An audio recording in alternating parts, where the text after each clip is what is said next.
Translation is already working. Yes, yes. The English is working. I'm going to put my face there. Yes, translation is working. Translation is working. Yes, yes, translation is working. Robson tá aí? Vamos começar, tá, Robson? Fabrício, poderia dar aquele informe da interpretação? Fabrício, could you tell everyone how to use the translation? And then pass the floor to Tom. Tá bom. Mas vocês podem... eu vou colar no chat. Tá, Gisele? Iniciando contagem regressiva, tá? 3, 2, 1, 0. Transmitindo.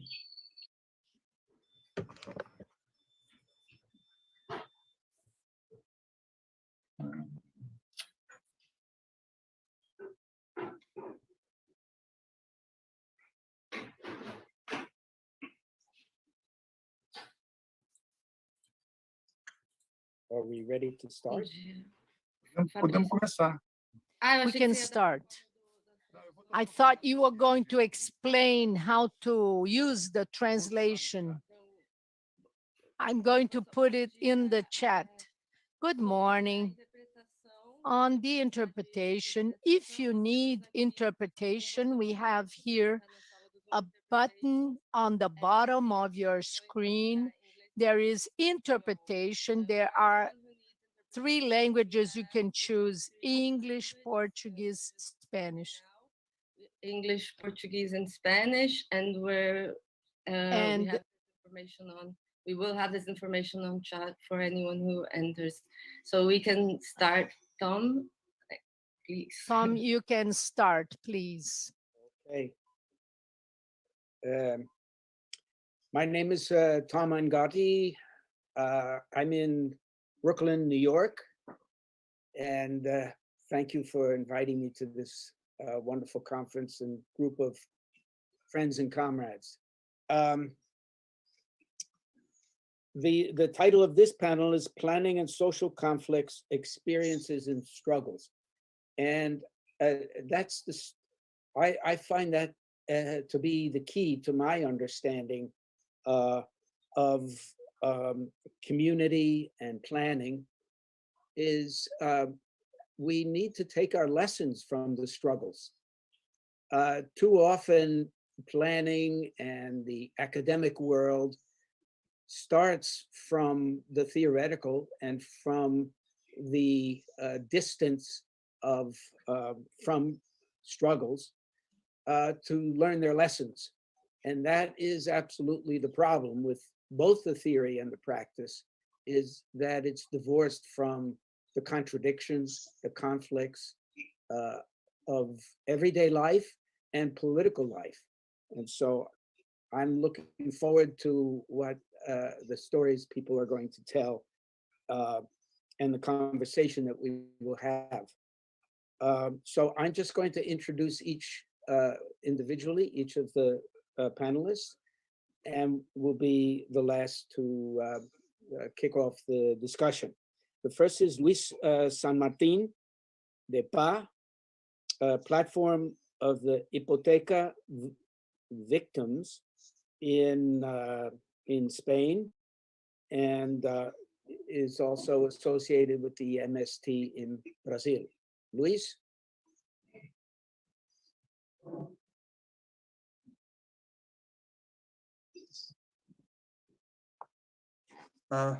Muchísimas gracias. Entiendo que son 10 minutos, ¿no? Para... 10 minutos cada uno. Vale. Pues comienzo. Muchas gracias a la organización, a la invitación, también a Tom por la moderación y a Giselle para ponerse en contacto conmigo. Yo, bueno, realicé mi propia tesis doctoral sobre la plataforma de afectados por la hipoteca y también he sido activista de vivienda desde hace muchos años en la PA y también en otras organizaciones. He tenido siempre como un rol híbrido entre academia y también movimientos sociales. Sobre la PA, yo creo que uno de los aspectos a destacar, si hablamos, por ejemplo, de los conflictos políticos que ha tenido en España, es que la PA ya surgió siempre con el sueño de cambiar las leyes de vivienda en el país. Es cierto que la plataforma se volvió muy famosa pues, porque ha parado miles de desahucios, porque ha realojado a más de 4.000 personas en pisos vacíos de la banca mediante ocupaciones, y también porque ha cambiado varias leyes en diversos territorios de España.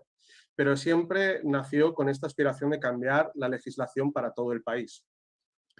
Y aquí ocurrió que la PA realmente, cuando se volvió conocida en el propio territorio, fue entre los años 2011 y 2013, que fue cuando lanzó la primera campaña por cambiar la ley hipotecaria del país.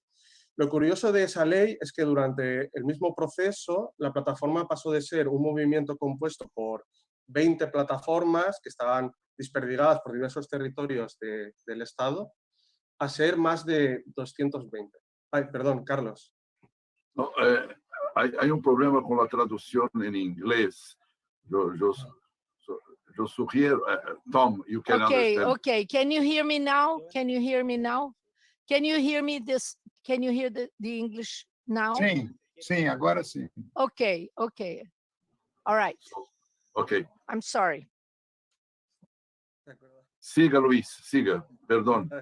Muchas gracias, Carlos.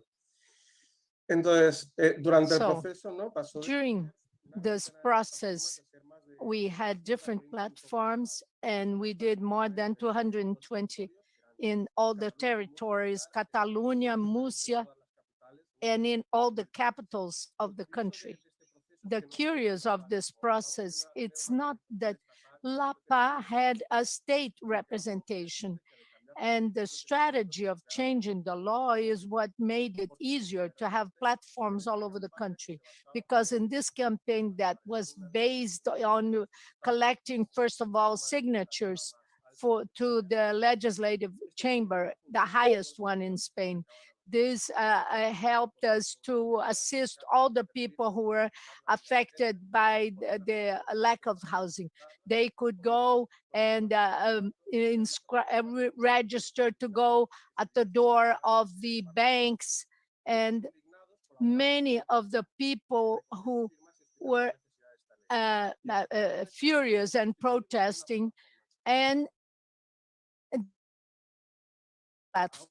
in this way, something we can learn from the example of La Paz is that we can make campaigns about public policies that may use to potentialize a common hope of those affected and change the situation in the country. This feeling of hope is very powerful for those affected. In Spain, the mortgage law says that people are vulnerable and that they can be taken by the bank, their properties. So when they have 3 months non-paid of the mortgage, the majority feels abandoned and with lack of support. And you have to take part in this historical change to change that. There is the PAHRR, PAR. It's a mix between the word pa from the movement and power in English.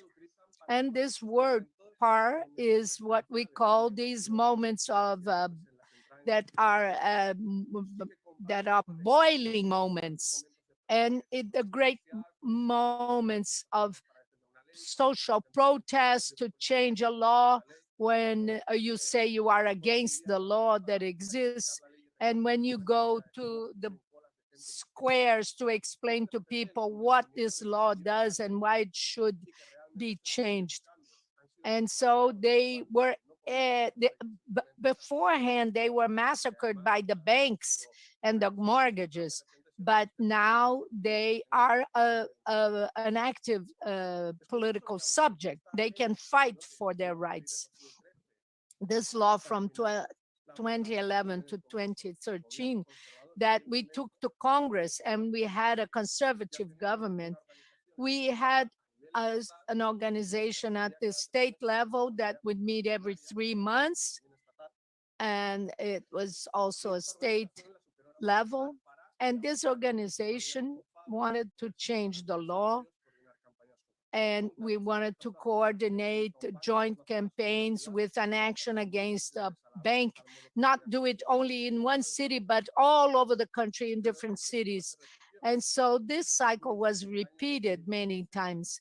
And in 2015, a year where the platforms bring a lot of internal conflicts, and they decided in the territory of Catalonia to have a new campaign for this law. And the conflicts were solved. Those affected were able to solve their problems because they were participating in the struggle. And they had an internal cohesion, and the law was changed, and the expectation was so large, so that all of a sudden many platforms in different territories were active, and they were able to change things in their territories. And in 2018, they said, let's put together all the platforms and change the housing law in the whole state. So this is a common goal that we give to all those affected, and it allows us to reproduce this structure up to a point where in 2018, almost the campaign was overcoming our expectations, because many people were participating, and we thought this campaign was a repetition of the previous ones, that people were tired, that they wouldn't mobilize so much. But we set up a demonstration in the capital in Madrid, and a great quantity of people were called by the organizers, saying that they were hiring thousands of buses to take a lot of people and to participate on this demonstration. So the whole movement was very strong, and it really overcame all of our expectations. Of course, these campaigns to change the law that have this external consequence of changing the group, changing a law through groups, it has also its internal conflicts. And many times these expectations of change that are triggered, they have a problem with politics. For example, in the process of negotiation, of course, it's not the movement that makes the law. The politicians that are within the legislative chamber approve of it. So the politicians only not always consider the demands from the movement. Sometimes we are able to get what we want, but if we have a majority, a political majority in the chamber, we can do it. Sometimes when we approve one law, they don't apply it. This happened in Catalonia and some other territories in the west coast of Spain. They passed a law, but it wasn't applied. So the police organized some reaction to people's movements. And so sometimes we have conflicts in these moments. Many times a series of obstacles, bureaucratic ones, are within the institutions. And here, people were very intelligent in their platforms, and this was exactly because of their need, their vital need for housing.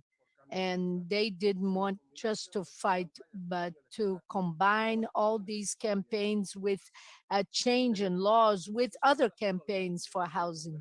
So it's not only to deal with the Congress, but to, while the law hasn't been changed, you use your bodies to avoid evictions or to occupy spaces or to find housing for their families or to have a concentration in front of some politician's home to say that they are in favor of these changes. So when you are successful in this social protest, this really keeps the spirits up of all the affected. If the law hasn't been changed, but people have high expectations and are hopeful, this combination between civil disobedience and to fight and to achieve fair laws is what inspires the movement. This is what keeps alive the hope that the situation of the homeless can change. Of course, this involves great work of organization, and we have been very creative to propose actions that are very joyful, where people are enthusiastic, and we want to have this empathy. And this allows people to achieve what they want in the movement. So solutions that like when we stop an eviction and we save a family, we are able to paralyze the eviction. So if we are able to in our daily lives to stop these evictions and get the empathy of the citizens in general, we are going to impose some changes. And this in a context of pandemic, with the platform, now together with other housing movements, most of all the tenants movements, they want to achieve a state law that really stops the evictions of occupations. Our slogan is, yes, we can, with many difficulties, and we have to continue to try and convert in hope every little success we have. And with this, I can conclude. Thank you very much.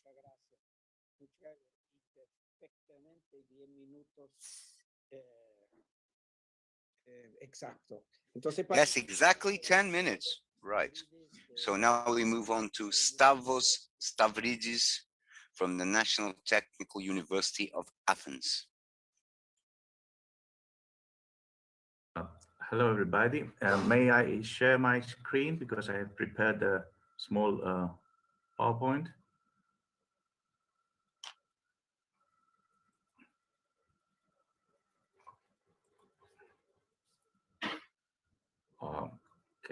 Can you see my screen now? Yes. All right. So my presentation will have to do with a certain experience of the production of a space in Athens that was developed by the presence and by the efforts of the neighborhood mobilized. And I will try to draw some conclusions from this practice as an emblematic practice of producing common space. First of all, some clarifications considering the issue of the commons. I think it's better to talk about the commoning as a process. That is a set of practices that define and perform what is to be shared and how in a specific society. So it's a process. It produces its own means. It produces also, and this is crucial, the subjects who will participate. Therefore, we are talking about a process that actually creates subjectivities of action. And through these subjectivities, you can see the importance of conceiving the city and our common world as a world that we experience as a we. And my question would be, is there an inherent potentiality of emancipation in these processes? This image comes from Mexico, and it represents the mobilization of people in solidarity for the victims of the recent earthquake. I think here we have a kind of archetypal scene, if you want, of the production of common space, because this space is produced through the bodies of the participants, through their actual presence and their will to contribute to a common effort. So this is a creation of space, which also is a creation of temporality. It's a process rather than a situation. And I believe that we can talk about common space as the result of this kind of mobilization, something that comes from below.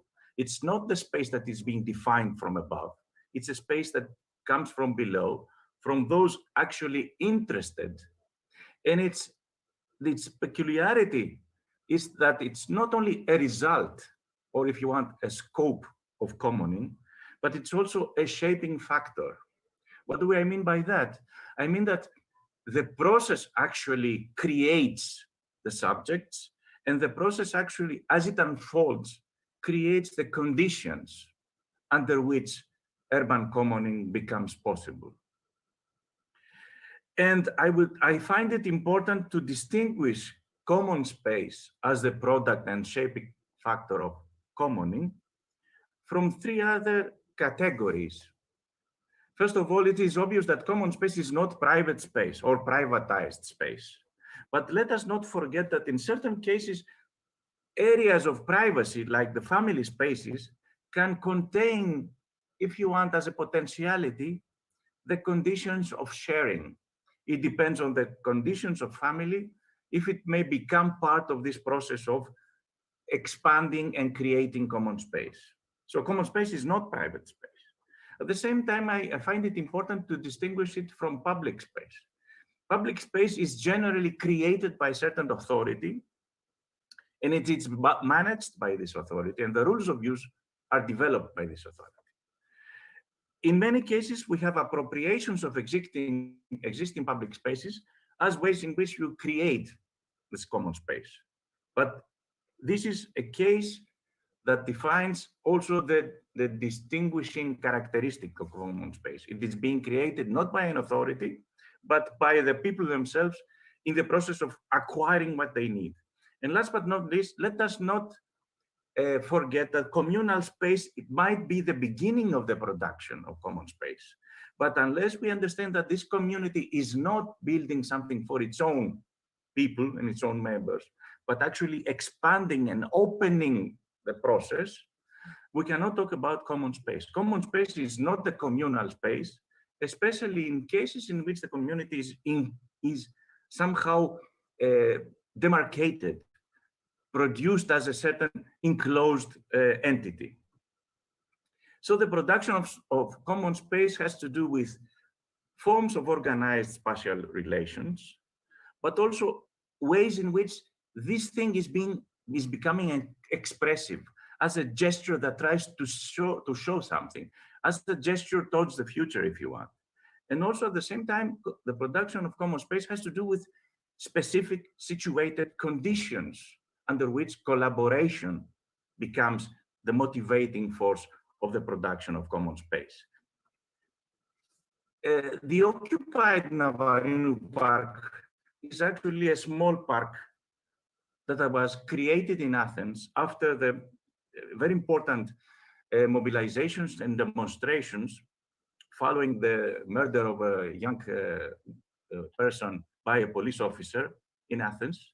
These mobilizations actually somehow expanded throughout the city and produced interesting initiatives in certain neighborhoods. When the mobilizations and the demonstrations somehow lost their momentum, we had these important emerging events like neighborhood assemblies, but also neighborhood initiatives. So in this case, there was a parking lot in one of the central neighborhoods of Athens that was recuperated by the people. It started like that. And then those people actually started building a small park in this area. What kind of park?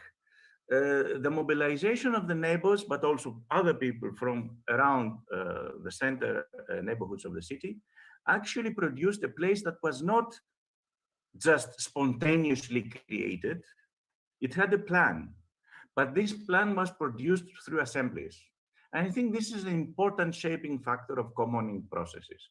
These are not conditions in which you have the experts defining a certain thing to be done, then those who are willing to support the production, who contribute, and then those who approve the use and develop the rules.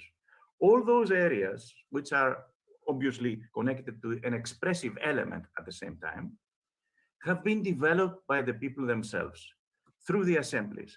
And an important detail that might show something is that although in this assembly, I was part of this assembly, I'm not speaking as an outsider, but although in this assembly there were many architects participating, because our School of Architecture is also nearby, and this meant something for us too.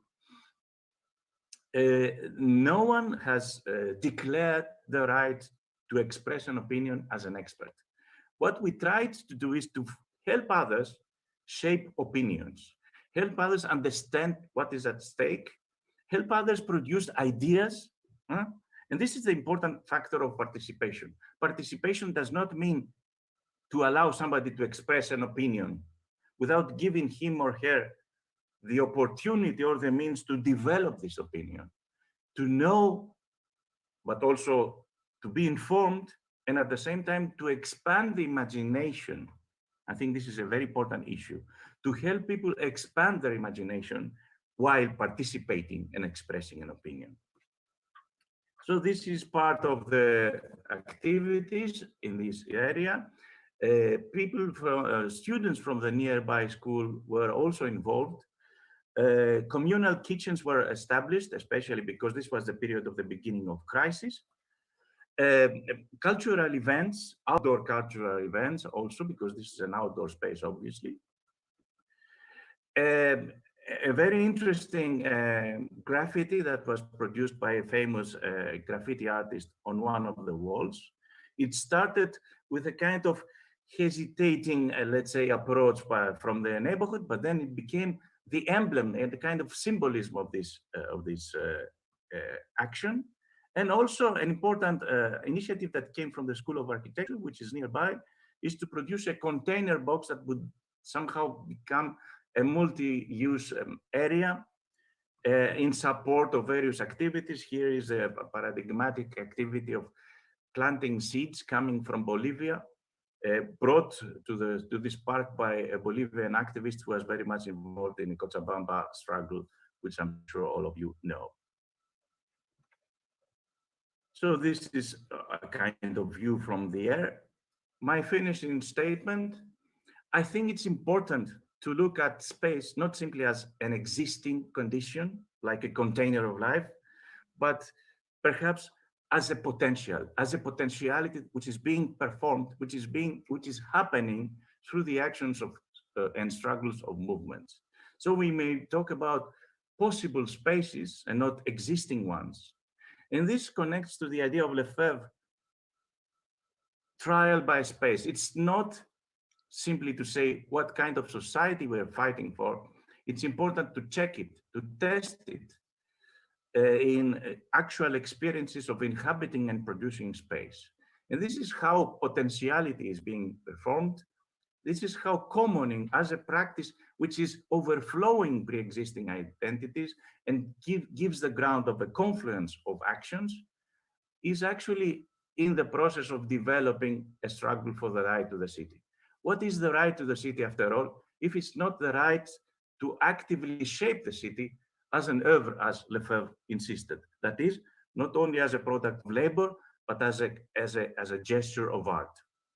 And this is how it is important to explore commoning as a process of going against existing rules and regulations that define public space and discovering the importance of commoning as the production of space. Thanks a lot. Thank you, Stavros. Excellent. Let's move right on to the next speaker, Elena Silvestre from Latin American Collective, Revista Amazonas.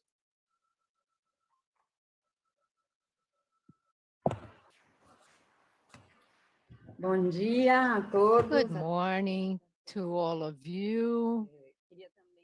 I would also I'd like to start thanking for the invitation. all the organizations that made this moment possible for us to discuss. There are several people with whom I've met in other struggles, Paulo and other people, and also thank the people who got involved, the people from these different organizations that got involved. On behalf of the person, Professor Weiner, who is stubborn to insist that the academia can get closer to the social movements, and the academia shouldn't have a colonizing action. And we should exchange and share tools in a moment where humanity is at a crossroads. So I thank all the organizations, all the people, and I thank for the invitation. I'm Elena. I'm from the city of Mauá, from the metropolitan region of São Paulo. I was born there in a slum, and that's where I started being an activist, first in my district and later in the housing movement. I helped to build the homeless movement there in 23 and 2010 in the ABC. Then I came to the peripheral area of the southern zone of São Paulo.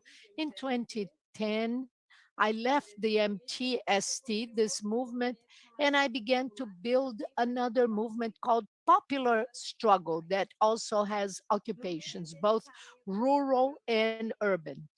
In the middle of this whole trajectory, I also integrated the movement of peripheral culture in the districts of the southern zone of São Paulo, including youth collectives, cultural collectives, slums, art slum collectives, hackers collectives, and a few years ago, in 2017, I got far away from the collectives of occupation to devote myself to a self-organization of slum women living in the slums. And I am the editor of a magazine, Amazonas, which is a women's collective that is much more uh, an excuse to have connections among struggles that are happening in different parts of the country. And I'm also from the Abiayala Feminist School, which is a collective of women from the southern outskirts of the São Paulo, which is a region concentrating many slums. So I'm doing this presentation just so you understand where I live, what I do, and what is my perspective from all of these movements that I participate. In occupation, which is my largest trajectory, conflict was already given before we even move. The conflict of capital against life, the conflict that appropriates privately all the land, all the wealth, and makes it unfeasible for the peoples. So the occupation are a moment of our planning when we can have our own planning, self-planning, if we could say that. But they are the planning of a city for us, because the whole process since the very beginning, and that I experienced many times since the moment we look for a land and think about where it is located, think about poor districts with housing, urgent housing needs, and that may mobilize people that will integrate this new community that we are proposing to occupy, that we are proposing to form when we occupy land. all of this work to talk to people in the districts, to relate to community organizations that exist there in order to have a dialogue with their needs, to hear their needs. All of this is a planning process. And it's the planning of a conflict, because when we occupy, we put down a fence, we have disobedience towards the law, we disrespect private property, we do not legitimate that in those spaces we are going to have the rules of the conflict we have been living in since we were born, and we established a conflict that is planned so that we may have the right to plan outside the terms of capitalism, which are the terms that kill us. And they are the permanent conflict against life. Because at the bottom, capitalism and the strength of expansion that produced cities, but also exiled people from the rural areas and expelled our ancestors from the forests, or kidnapped thousands of people from Africa to become slaves. All of this movement from the capital, which is an extractivist movement, towards life, is a moment of conflict with life. And we place ourselves in the conflict, trying to plan a little part of it that we may touch with our hands and our political practice, in order to carry the conflict to a place where it can happen with a little easier conditions to overcome, so we can overcome some difficult situations like hunger, like lack of housing, total instability. So our whole movement of conflict is trying to plan how we are going to live the conflict, which means, in other words,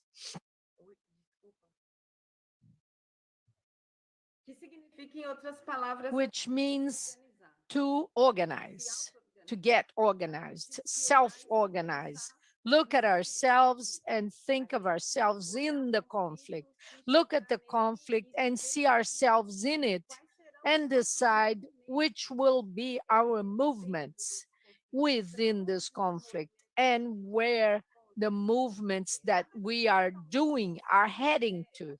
It's not totally conscious. We do these things first with our body moving. When we are in the land, there is a unit visible to people. It's a unit, it's a community, it's visible. It's common that we have a threat that makes us commons as a community, threatened by powers that are the legitimate ones, and they are the powers of the capital that are expressed by the power of the state. Not very rarely, because we live the democratic state, which is the one where I was born. I was born in 1984. But the state is much more lived in the presence of the police than in the presence of rights mechanisms. So it's a threat. It's a threat always subordinate to the capital, to the interests of those who hold the wealth, and they are against our life, and they kill us every day. So now I'm going to the conclusion and say that I experienced these things in the local level and in the global level. And the activism I built along my life, they respond to these needs. Because at the local level, I experienced this in the slum, in the evictions that are happening in the middle of the pandemic, and the need we have to be the need to be exposed in a pandemic. We try to help so that our presence is an element to minimize the violence of this act that is happening everywhere in Brazil, this violence that is happening against people. So I live this at the local level because it's 2 kilometers far from where I live, where there is a community living by a little creek, and they are also a victim of this conflict against life. It's a creek that was killed by the Congress, the capitalist Congress, but there's more than 3,000 families living there. And when it rains, they have floods in their homes. So I live this conflict of capital, its expansion, its extractivist violence, and this is all included in my sphere of life. And also I live this at the global level because after all, what is the platform capitalism? What are the workers through applications, if not a mass of precarious workers with no alternative that are producing, concentrating in the regions where everything is lacking but police, and they are also killed by the police. Most of all, Black people, people who are in motorcycles, they are considered to be dangerous in some of the narratives of the cities and of the police. So that's where I lived the pandemic, from this local level, understanding what they mean in the global realm, desperately understanding that. But at the same time, and with this I will conclude, also discovering how much people together, and the poorest people, Black, indigenous, and most of all women, and most of all the trans people, where everything is lacking, whose life lacks everything. And when they are together, they have a potency to defend life that mathematics do not explain. It mathematically, we shouldn't be alive, and we are able to eat in conditions of hunger. Mathematically, we are able to be alive in conditions of genocide and assassination. And in Brazil, besides all those who die from the pandemic and the genocide management of this government, this president who is there serving the interest of the international capital, who is imposing the production of dischargeable people with the agribusiness, mining, and all of these interests. So besides that, we have the increase of police lethality, which unfortunately doesn't come from this government, but from all the others, the previous ones. We have the largest population, 800,000 people in prison, where 50% of them were not even judged before they went to prison. So they are living this purgatory. Uh, the, in the middle of all of this, how are we alive? It's a magic that we are able to do when we are united to defend life.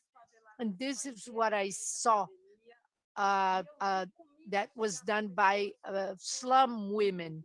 And food arrived at the hands of those who were hungry, much before the food that came from the state. Poor women with very few resources, they were doing every possible thing to feed the poorer than those who are poorer than them. You know, it's incredible what they can do against this destructive situation against life. Thank you very much. Thank you, Elena. Now we will listen to Sara Marquez from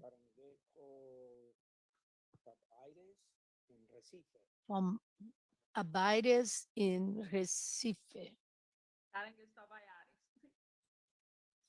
gracias. Yes, it's Caranguejo Tabaiares in the city of Recife. Good morning. I'd like to extend my thanks to the organizers for the invitation.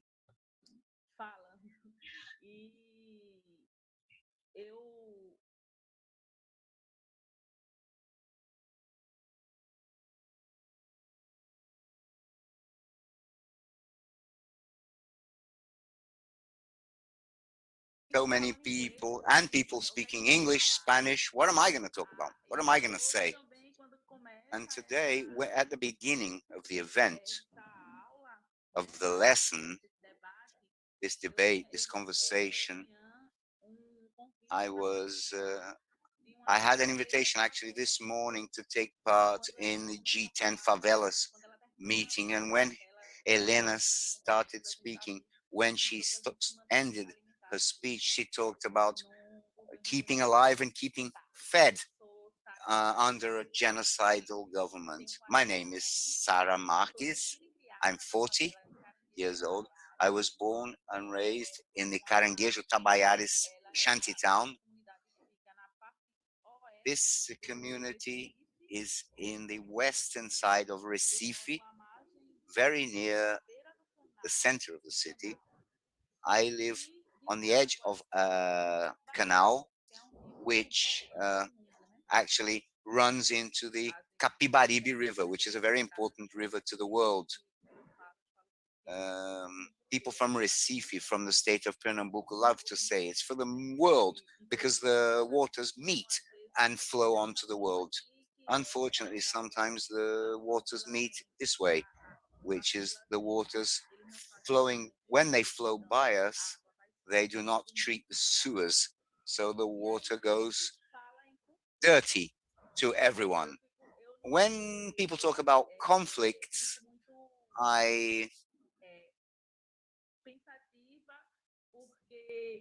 makes me think a lot because we are born in the conflict, right in the middle of it. I was in my mother's belly, and she was already helping to fill the soil that my grandmother did before her, so I could have somewhere to live. So we are born within this conflict. We are already born as black women, and are born with a people who was involved in planning, because my grandmother and the elderly women were already planners of this part of town, of the city, which fed off barter and fishery and fishing, I should say. I was also thinking about what I was going to say here, because we are we are swallowed up by the processes when we talk about the academic sector, and the academic sector increases and other interpretations or readings come up, which are not the interpretations I had of life, not this way anyway. So when the professor spoke earlier on, he showed a square. Here in Caranguejos, we were being expelled when Professor Stavros spoke. When we were expelled, 32 families were placed, if you will, at 32 kilometers away from their history by the government, when Elena also talked about the fact of the government conniving, condoning conflicts instead of being together with planning. The government is the one that creates most of the conflict, because they get together with the real estate developers and the rich to remove families from their historical location, the families that planned and landfilled some areas there. And then Professor Stavros showed me a square in Europe, and I thought, we live in favelas, right? We live in shanty towns, and some of us don't even know where Europe is, or which side of the world it is. And there are struggles elsewhere. It's important that we take part in struggles, although we're black, poor, fat, and favela dwellers. And we also, take part in resistance practices. And we build squares. When we build these squares, we reoccupied houses where town hall removed, evicted people from. This process saves lives. In today's pandemic, we have families that if they were renting, they would not be able to pay their monthly rent, and they are in these occupied housing units. And we made a square, we built a square where kids play football. Talking of conflict, right? The ball goes onto roofs, and then the Coletivo Caranguejo, who do they come to? Oh, go and get my ball. They come to us. And then we call the people, we talk to them, and we say, look,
eles querem que isso vá só para a mesa deles e resistir às nice, clean, beautiful bourgeois tables.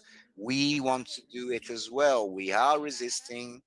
And this face, this woman, you know, is the face of conflict. And she will resist, she will not die, and she will not allow our community to die so easily.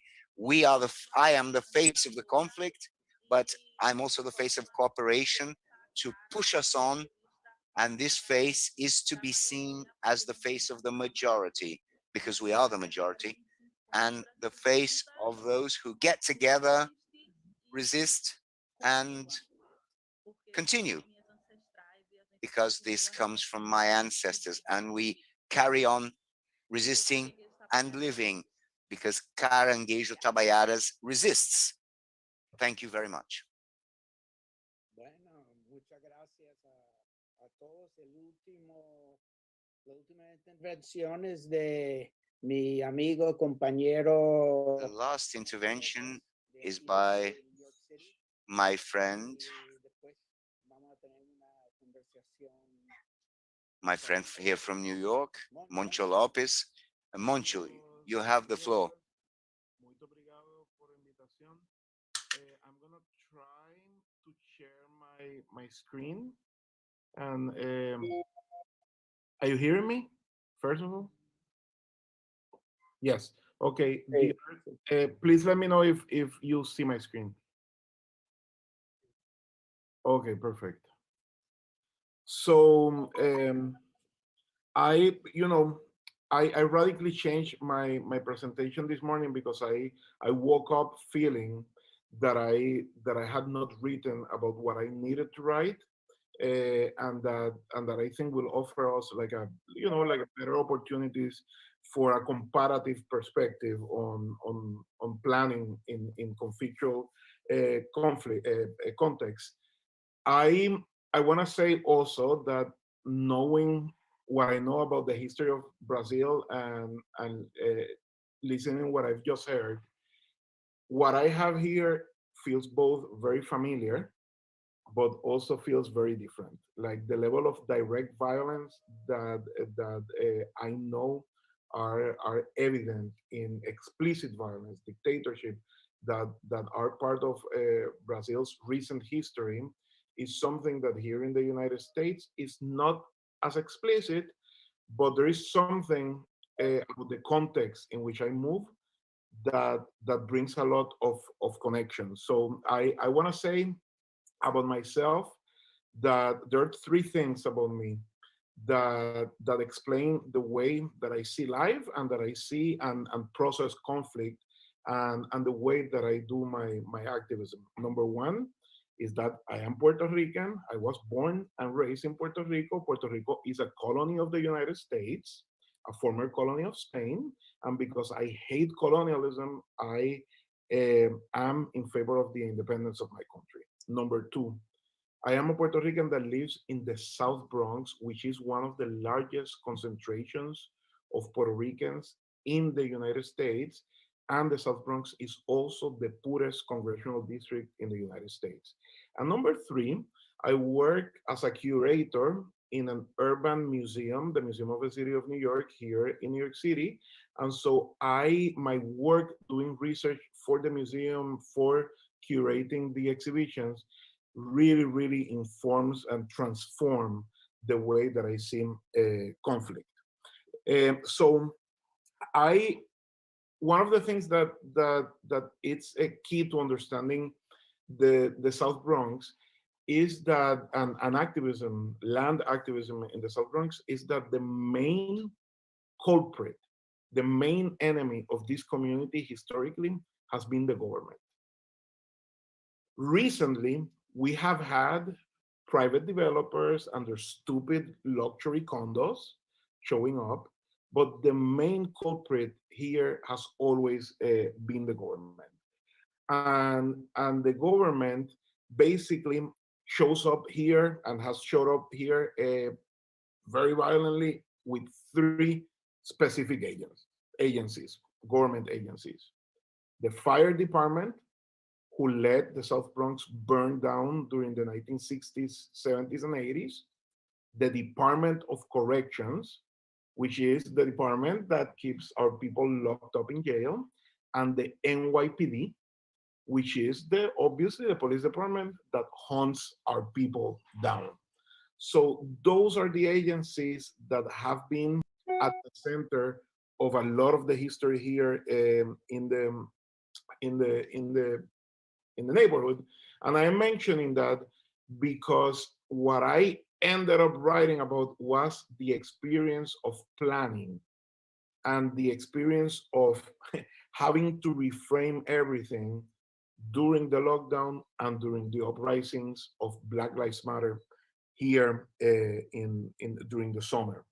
And so one of the things that is important to understand as context is that the largest struggle that we had, the most recent struggle that we had here in the South Bronx before the lockdown has to do with that image that you see there.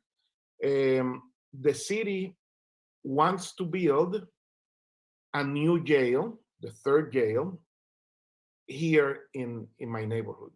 We have already 2 jails, including a juvenile, a jail for kids.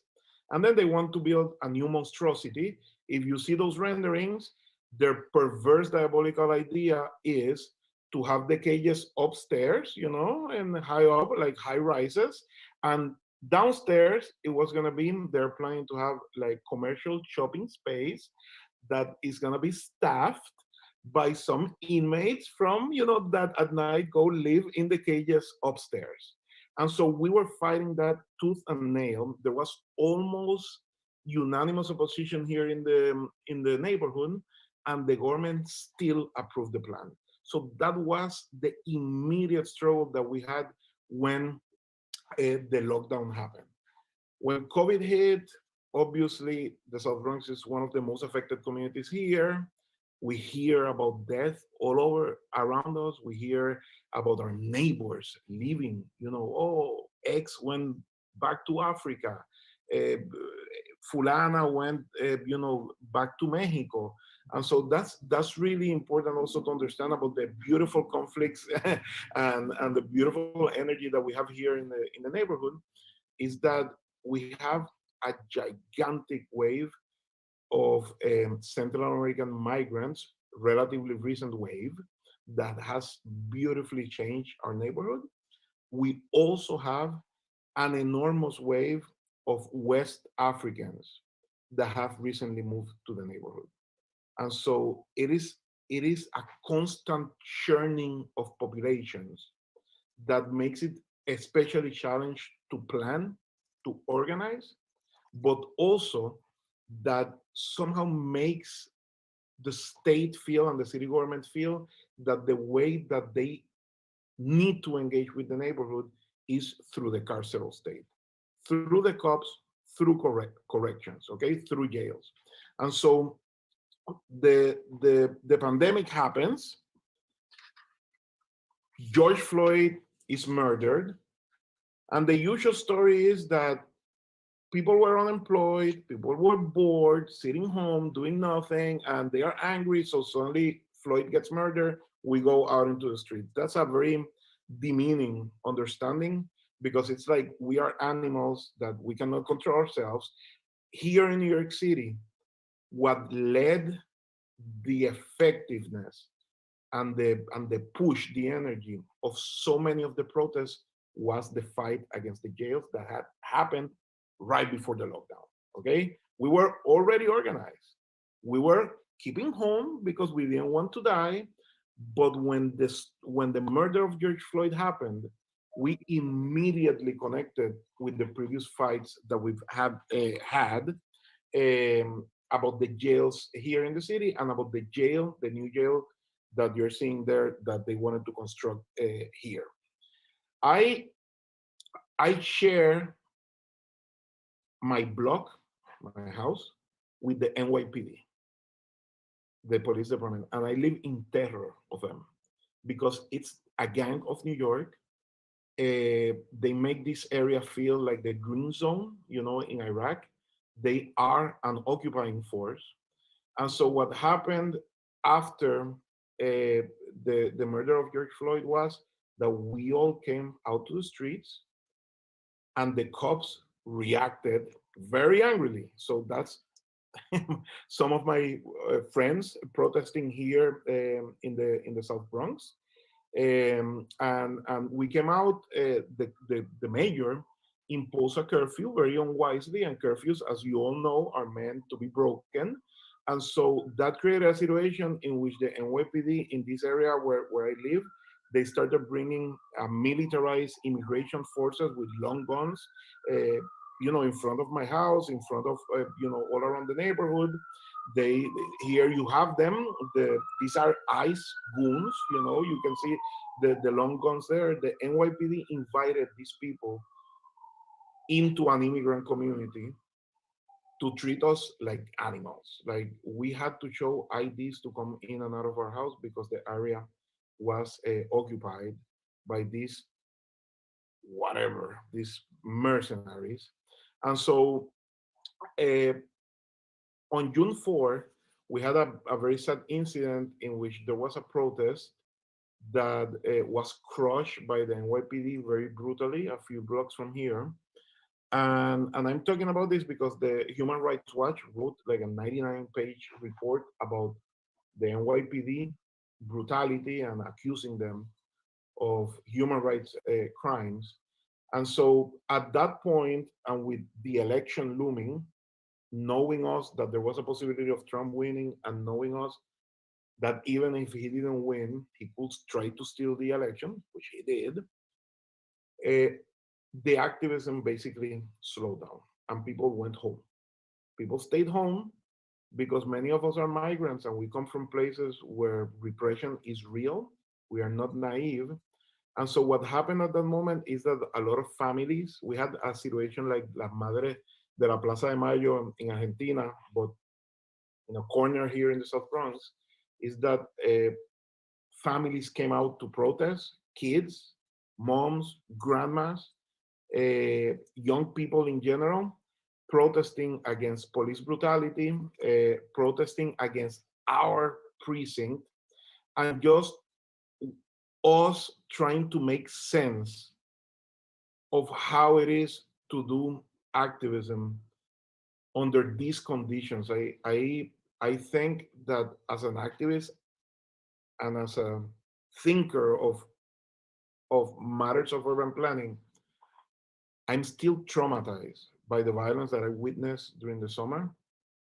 And I am still trying to come to grips and better understand what it really means to plan in this kind of conflict. Like, for the last few years, our conflicts here look very similar to conflicts elsewhere, meaning private developers trying to push out and gentrify our neighborhood. But this summer, I saw and we saw who is really in control here effectively, which is the carceral state. It's capitalism, but capitalism through the fist of the carceral state, of the cops, of the police department. And I'm still trying to understand what it means to plan and to do activism under those circumstances.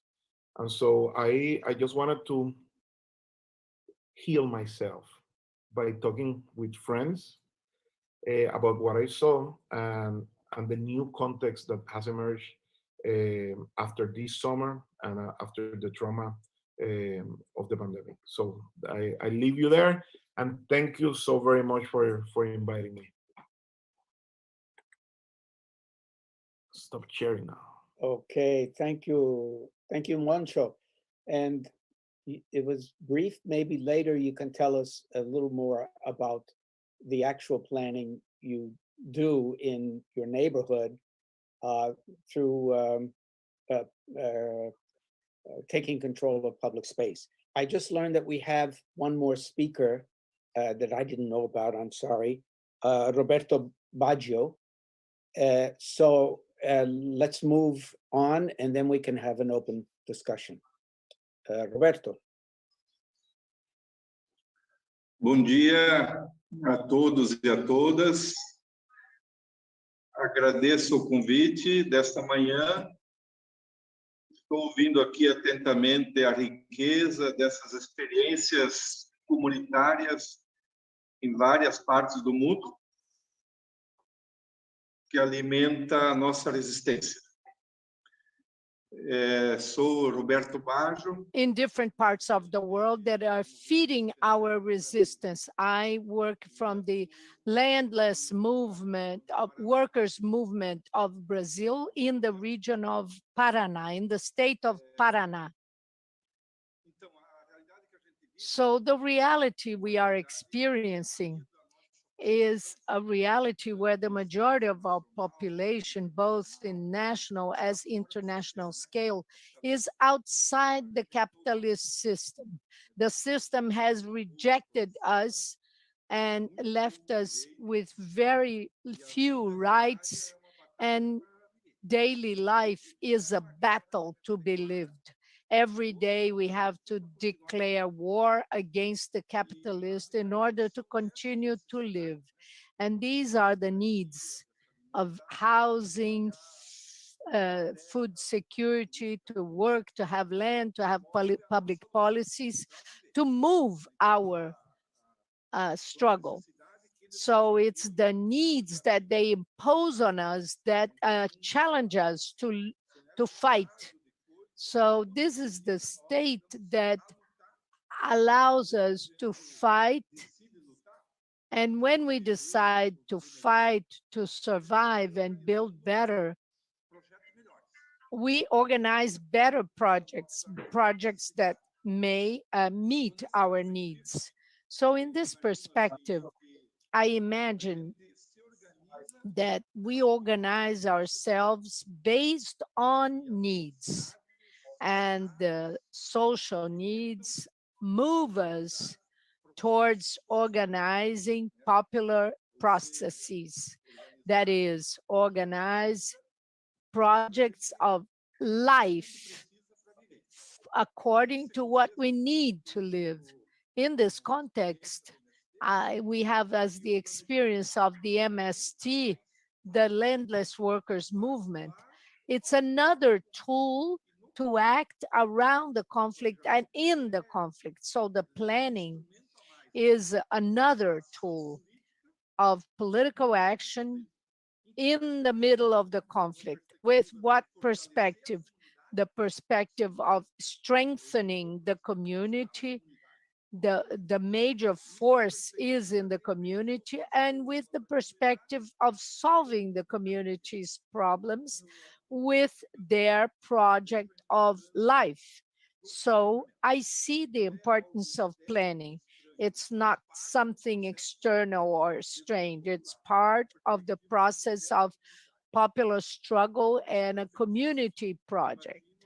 So in this perspective, I imagine the initiative looking at the needs around us and moved by the community as social spirit with the presence of a committed science. It helps us the perspective to accumulate knowledge. We think that the action starts based on the territory where people live, work, struggle. It's the space of the combat, of the organizing, of the struggle, of the mobilization. It may be the rural area, agrarian space, to democratize the property of the land, as well as the urban space, fighting for housing and public policies. But the territory of the combat and struggle has to be organized. How do we do that? On this territory, we will open up a map. The map is the territory of the conflict. So how are we going to organize the conflict? With what perspective? How are we going to act upon this area, which is thousands of years old? It's ancestral. And how can we do our project? The map gives us a fundamental overview of the totality of the conflicts. So how are we going to plan the housing? How are we going to take steps both for the housing of peasants, native peoples, those who are camping, the riverine communities, and how do we organize the activities of production? How are we going to produce our food for our own consumption? And this food should be agroecologic, good, healthy, and now not the commodities from agribusiness and the large landowners. And we have the perspective that besides the food to eat, to share, we can have an alternative of income. It may generate improval of living conditions and the community organizations. So it's fundamentals that the spaces have the perspective of the work. The land is our work, and with great emphasis in cooperation. So our ideas should be to act together, solve problems together based on the community and not the rationale of capitalism, which is individual. So the common thing is the most important thing. And we need to have a new matrix, a matrix that exists and that is the real way out. It's agroecology, a productive matrix that is sustainable based on agroecology to preserve life, natural resources, the wealth of the planet as our central interest. So in the social map of the community, we should organize in the space initiatives for popular education and popular health. So our ideas in terms of the care, in terms of life, has as the matrix the population itself to solve their own problems. An educational action that promotes prevention, integration of the space. And in the spaces, we have the dimension of art and culture that will value this whole cultural dimension as part of an important value that should be preserved and that gives us strength to fight. For instance, the space of conflict is the space of the problem and the space of the solution. So how do we plan the space based on the needs, the other organizations involved, and the support of science as a large space, as a large community space with a project for popular community, autonomous, self-managed, and that strengthens the identity of those involved.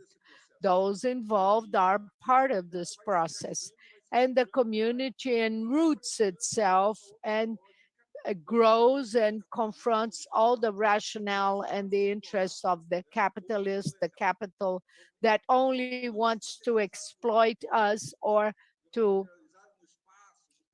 use us. So all of this is the struggle.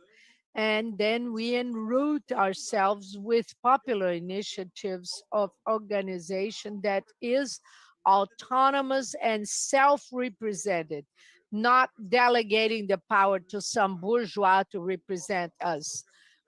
Our organization is self-representation, direct participation, collective subjects, and not political representation of the bourgeois space. So we can accumulate in a very different perspective, and then we act upon the reality of the conflict. And finally, how could be the whole mediation? The mediation could be at the bosom of the conflict. So the conflict is part of the solution. And whenever possible, there is mediation that have a collective characteristic. The negotiation cannot abort the struggle. So in this aspect, the collective bargaining should be based upon its project at every contribution, at every negotiation, producing a solution.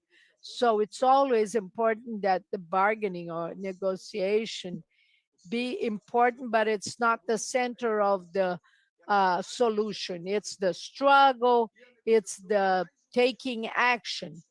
The negotiation is a moment to consolidate these achievements with the subjects, the contribution from the science, from the intellectuals, from the knowledge that could contribute and be a light in the solution, supporting having a dialogue of what the community proposes as a solution with the apparatus of the state, of the judiciary, the police forces, but transforming this as a banner of political fight and not repressive. When we say we want a solution, not repression. Every time the police acts, it's oppression, repression, and we always have a dialectic policy to involve the community, the space around us, the neighboring communities. They are all supporters of this great community, community action. So I imagine that the goal of this great conference must work in the perspective that we must accumulate forces, how we organize, how we get strengthened in the perspective of living and guaranteeing life in this historical time period of the world, and at the same time doing active politics, massive politics involving millions of poor people who are at the margin of the capitalist system, in a perspective that we may advance, fight, and accumulate in the perspective of overcoming the capitalist dynamic. We are in a society that overcomes exploitation, hatred, exploitation, and violence. So we want something sustainable, sharing the wealth of the nature with a possibility of life for all and active participation of all the subjects living in this space. This has been our challenge, the perspective of advancing in this moment of history. Thank you very much. Oh, thank you all. Well, there's such a rich conversation. I'm going to add a very few comments that occur to me as I listened to all of these wonderful interventions. I'm an urban planner. I was trained and worked as an urban planner, and I taught urban planning in universities all over the place. And so I see from inside planning how much it is rooted to capitalist development, to colonial occupation and destruction of land. And I link it directly today with something that hasn't been mentioned, which is global climate change and the climate disaster. It's a direct result of the way that societies and land have been exploited and pillaged by global capital in order to reproduce itself.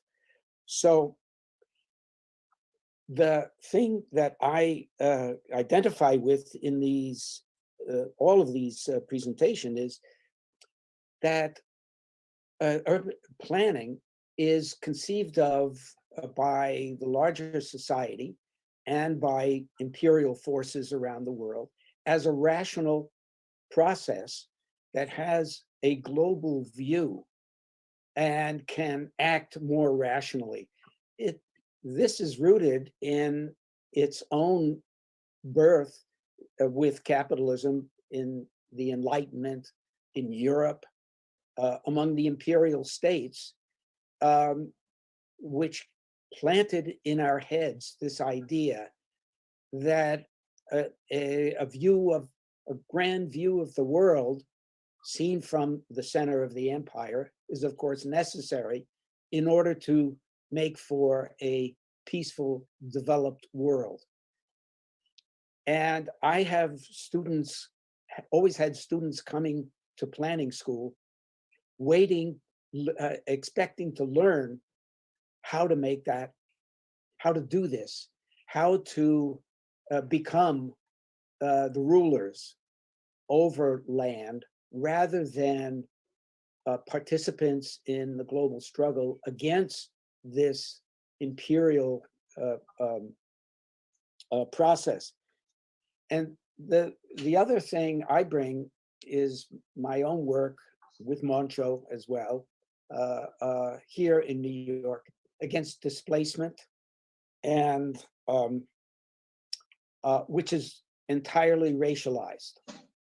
In our neighborhoods, we are confronting a real estate industry, and the real estate land ownership is part of the nexus with a system that divides the territory and divides people based on skin color and national origin. And so it leads to a serial displacement, constant displacement of people from one neighborhood to the other by capital, by government that serves the interest of capital, which constantly needs to reproduce itself on the territory by creating more investments on our lands. And so I will just sort of end by saying that over the last many decades, we have created an alternative thread among urban planners.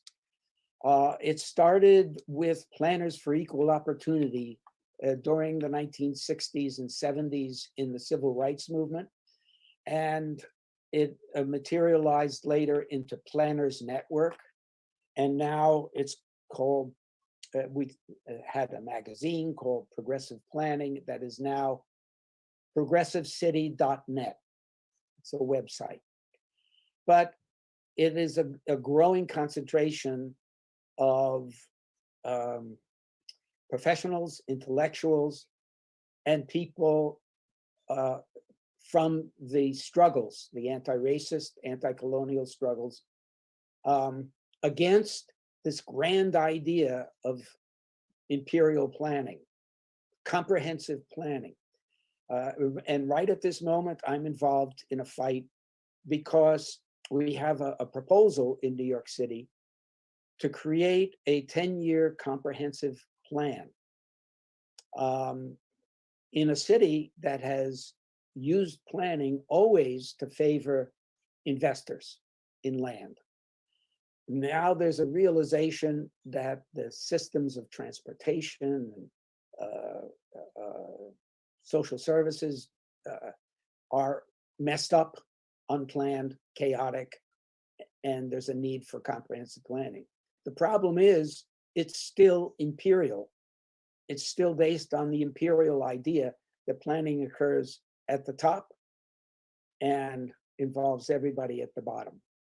And so I'm part of the campaign to defeat this idea of comprehensive planning and to struggle for a planning that's both bottom up and top down and involves conflict. Because that's the other thing I take from all of the presentations here. Conflict is always understood as a problem in planning. It's actually the heart of democratic, socially beneficial planning. Conflict is natural, normal. Contradictions exist. We don't create them out of nothing, nor do we get rid of them out of nothing. And so the real question is, how do we as activists, as professionals, as scholars, deal with all of these things, not how to eliminate them? And I think that's the huge barrier that we confront in these conversations. And I'm really appreciative of everything that you all have contributed, because you've demonstrated exactly that struggle and conflict are really central to our mission for making a better world, and that better world is possible. So, shall we open it up to questions? We have the questions in the chat. I got them together. Eu reuni as perguntas que chegaram. I put together all the questions that came, so I'm going to put them in the chat so everyone can see all the questions, and I'm going to read them now, and then we'll see how they answer it. Just 1 second. Copy. Ixi. Não sei porque não está indo. Eu já colei várias coisas no chat. Gente, de qualquer forma, eu vou ler aqui para. Anyway, I'm going to read it so we don't waste any more time, and they're on the chat for you to see, okay? Gisele, send them to me, okay? And I'll paste them. I'll read, and Vine will already paste them on the chat so you can, accompany the written questions. First question by Alexandre Tavares in English. I'm going to read it in the language it arrived in. Translators, translate, please. Made landscape would not be seen as exploitation. The managing of space should be on people's hand, but the construction of the social spaces should not be a state responsibility in order to reduce exploitation of work and build a welfare state. Aloísio pergunta para os travos. Frente à captura do processo de comunalização do espaço pela perspectiva to Stavros, with tactic urbanism exploring spaces, how do you distinguish one from the other? How can you guarantee that the communalization idea is? Oh, thank you. Yeah, I'm reading something written, so I'm racing. Paulo, question to you. Is it possible to plan without the state? Because in spite of the urgency and insurgencies, we need planning that is popular and popularly designed. Jose Ricardo says, I'd like to ask Baggio to briefly comment on the solidarity actions between the countryside and urban struggles. How much possibility is there to discuss another anti-capitalist matrix before the narratives that are more and more penetrating, that capture neoliberal ideas among the poorer population? So there are some on the chat. Carlos Weiner, 3 questions. Intellectuals usually always arrogant from the height of their knowledge and pretension, usually say it's a shame that the population does not fight the fights that they are fighting. With regards to Elena, Sarah, and Monshu's presentations, they tell us something different. What is admirable, what is extraordinary is that people fight, although the fight for mere survival demands a lot of their energy.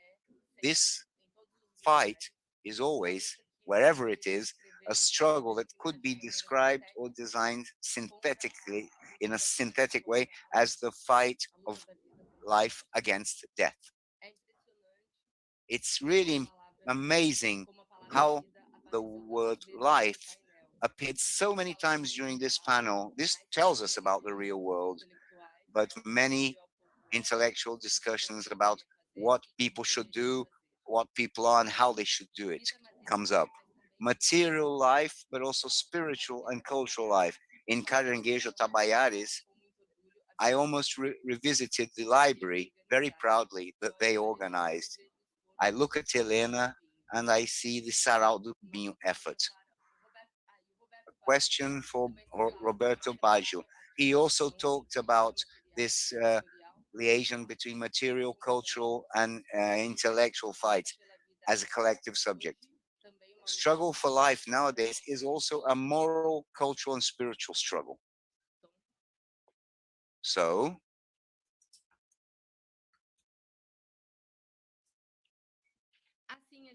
So where do we oh, start? we can go until 10:45 Rio time. That would be 9:45 New York and 2:45 in Athens, I believe, if my calculations are correct. So that's 6 minutes. A lot of questions. Talvez.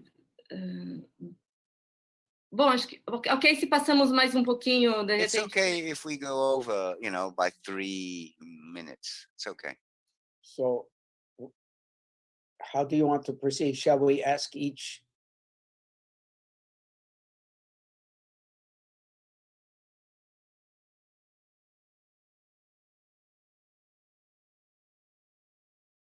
The two, okay. Well, let's start with the order, Luis.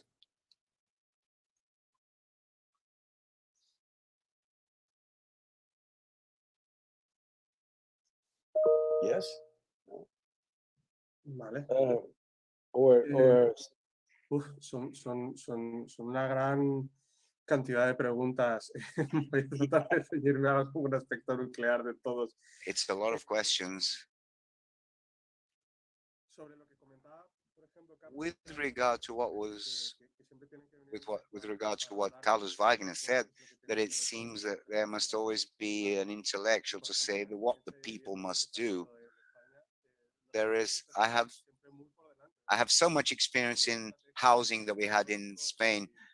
Activists are much ahead of academia. The activist world said we must create a social movement for housing, for there not to be a crisis. So there were many evictions.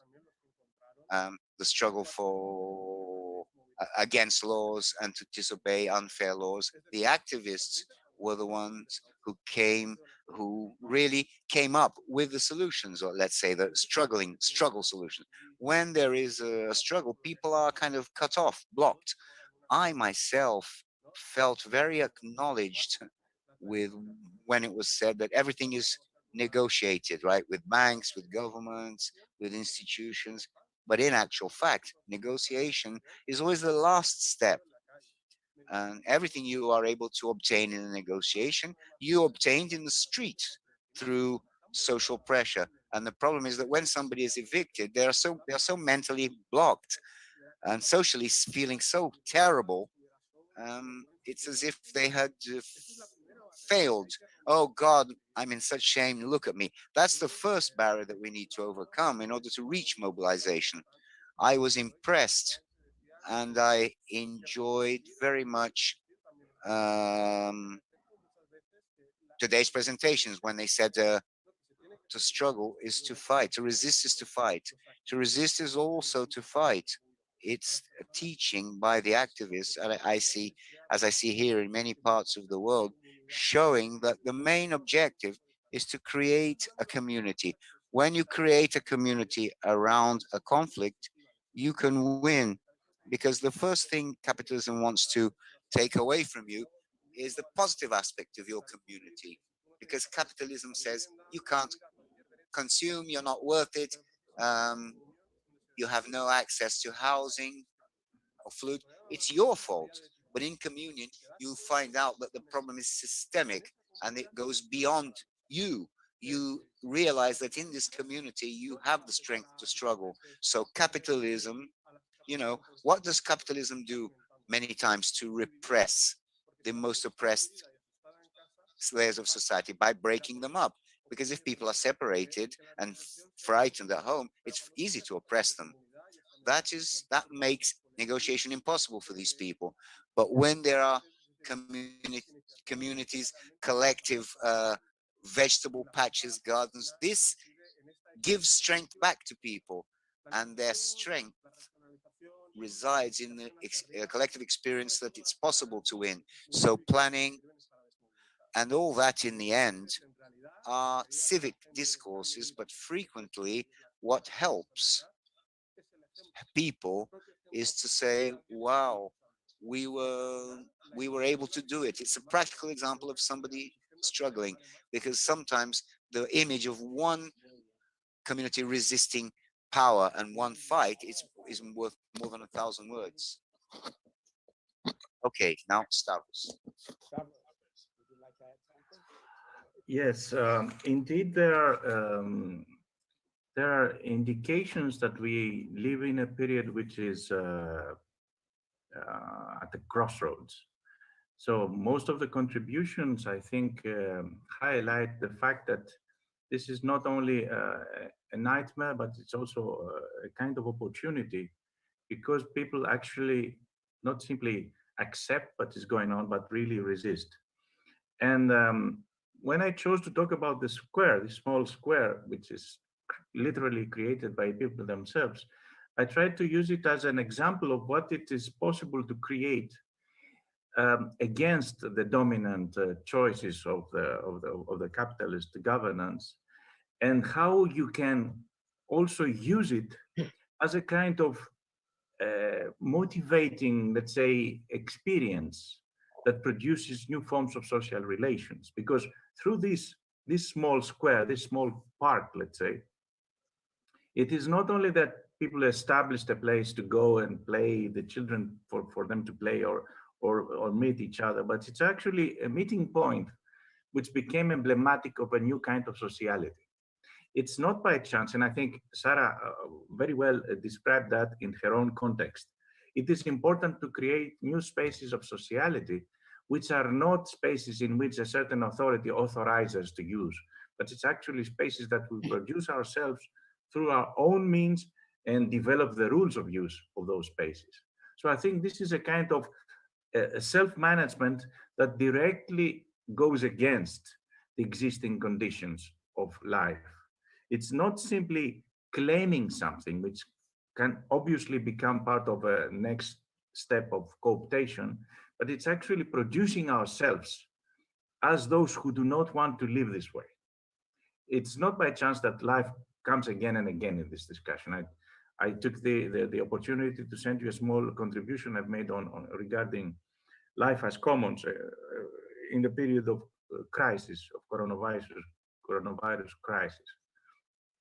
Also, it's not by chance that the images that we saw in Black Lives Matter protests were exactly the same as the images that we saw in Athens the recent days, with police attacking young people, especially young people, but also demonstrators in various squares of Athens, demonstrating against austerity, against state of emergency measures that are completely changing the conditions of work and the conditions of housing and the conditions of the right to be able to stay in the city and actually reclaim space as a place of politics and place of deliberation.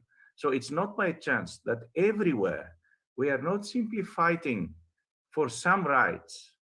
I mean, this is a period in which we are fighting for the right to live and the right to take our lives in our hands.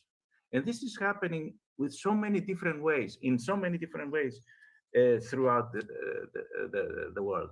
It's not about tactical urbanism for sure.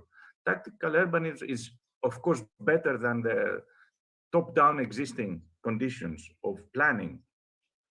But this is way beyond that. It's moving towards the direction of actual organization from below. And please allow me to say that it's not the state that we expect to do something.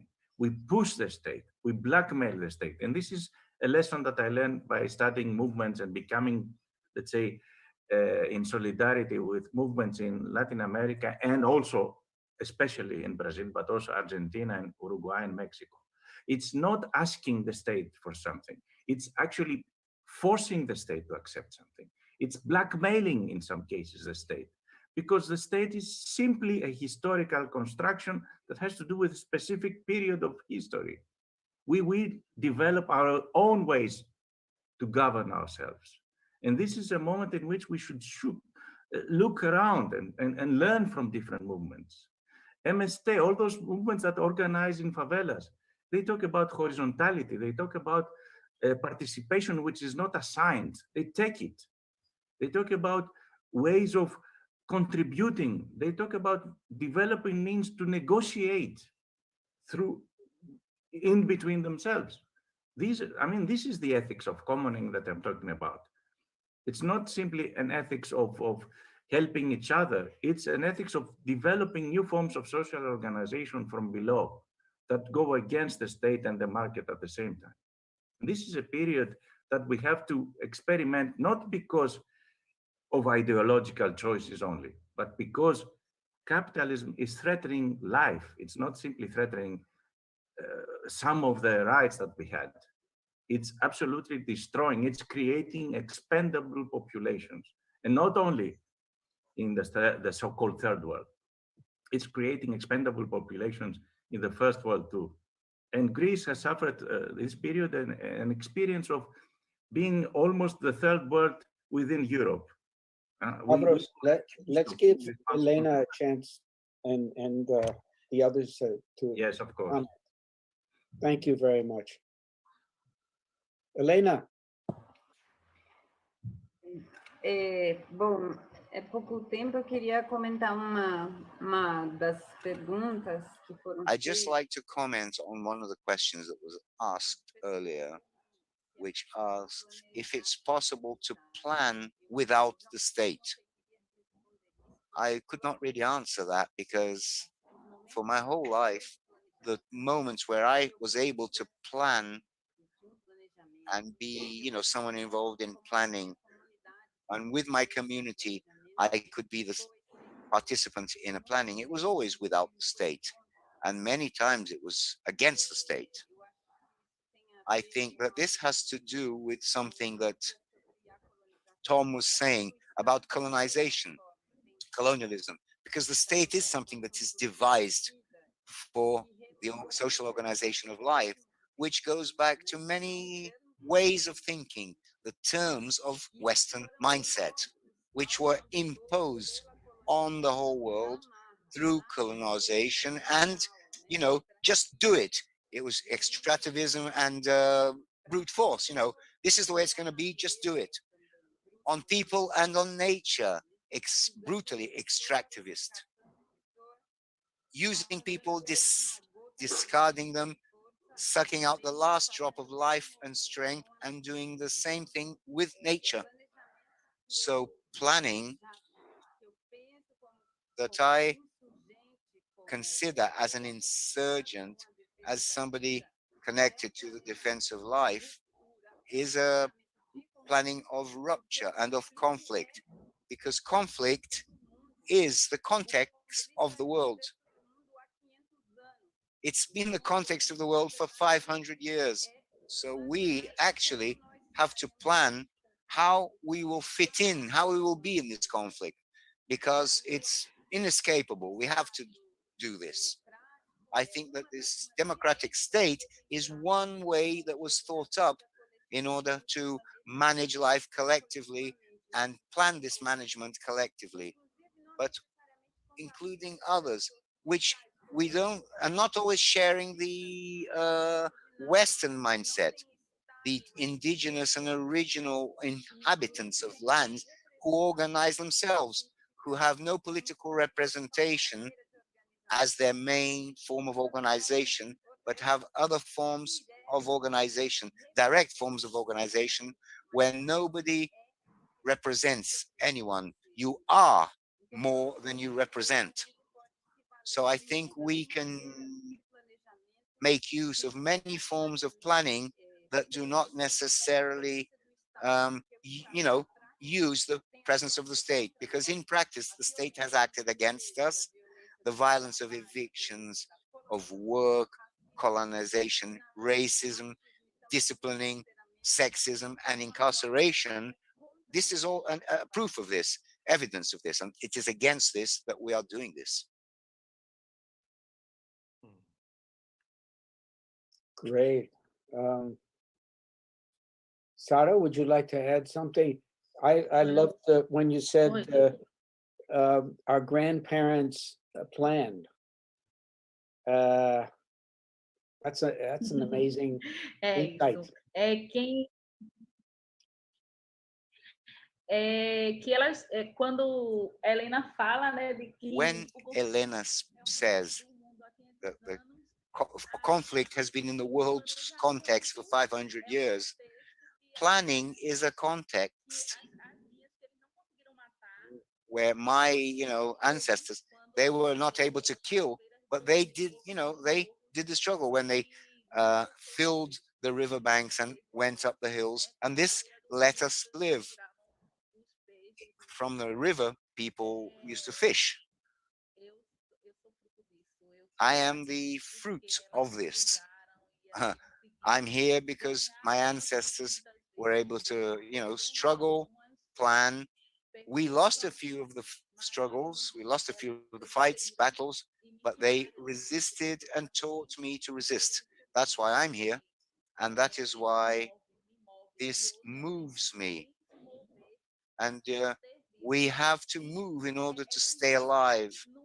And it is thinking of the ancestors that we have to feed our people. It's the least we can do, but we will have to, yes, at least feed our people in order to lose out as little as possible. We do this every day at Caranguejo and in the communities. And that is a community thing. This is something that was taught by our ancestors, my grandparents, and before them. Dona Gilda, who was here, who raised 11 kids, filled the land, who sold dishes. And one day a politician said to me, "Shut up, Sarah, shut the F up."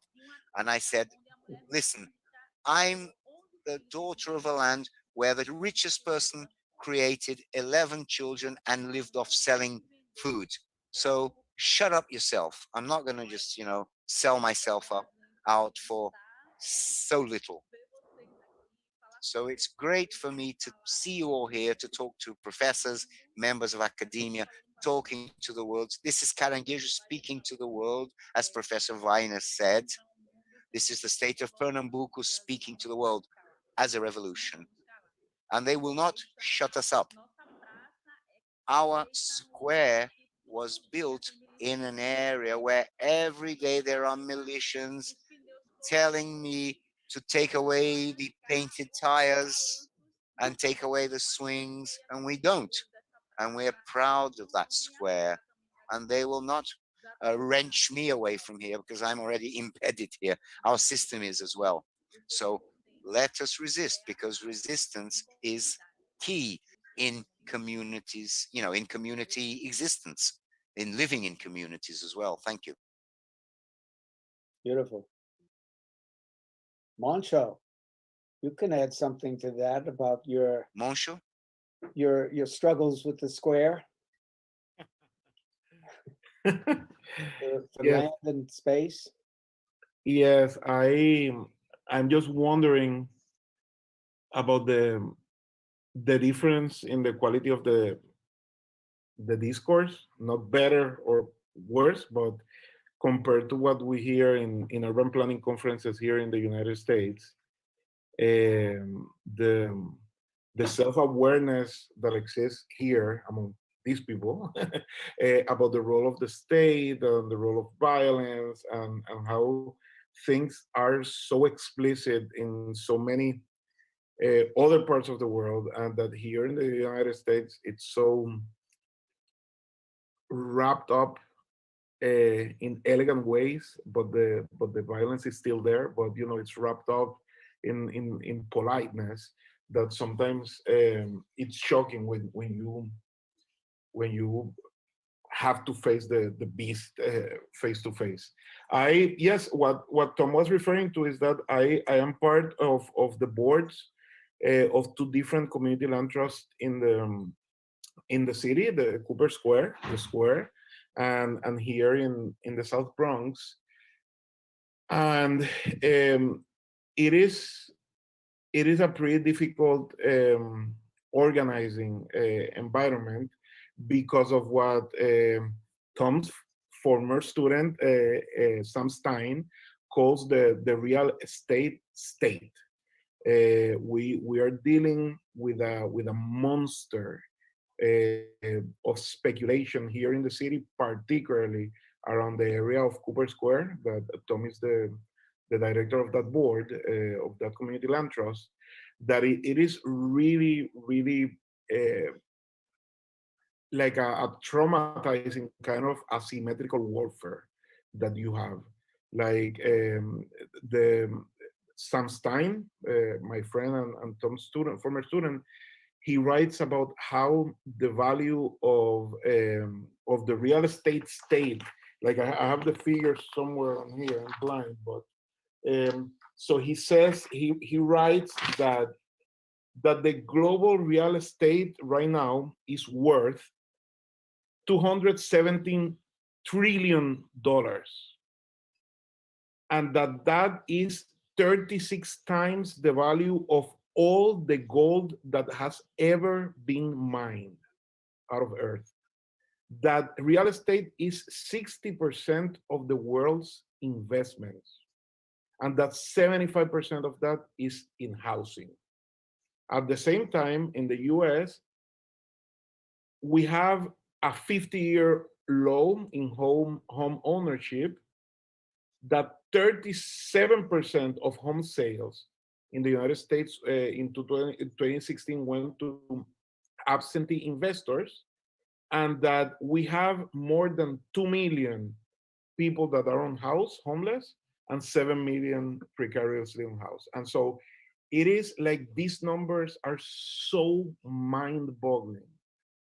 And what we saw during the summer about the way that very locally the police department and the carceral state, it's like fighting to keep control over over these numbers.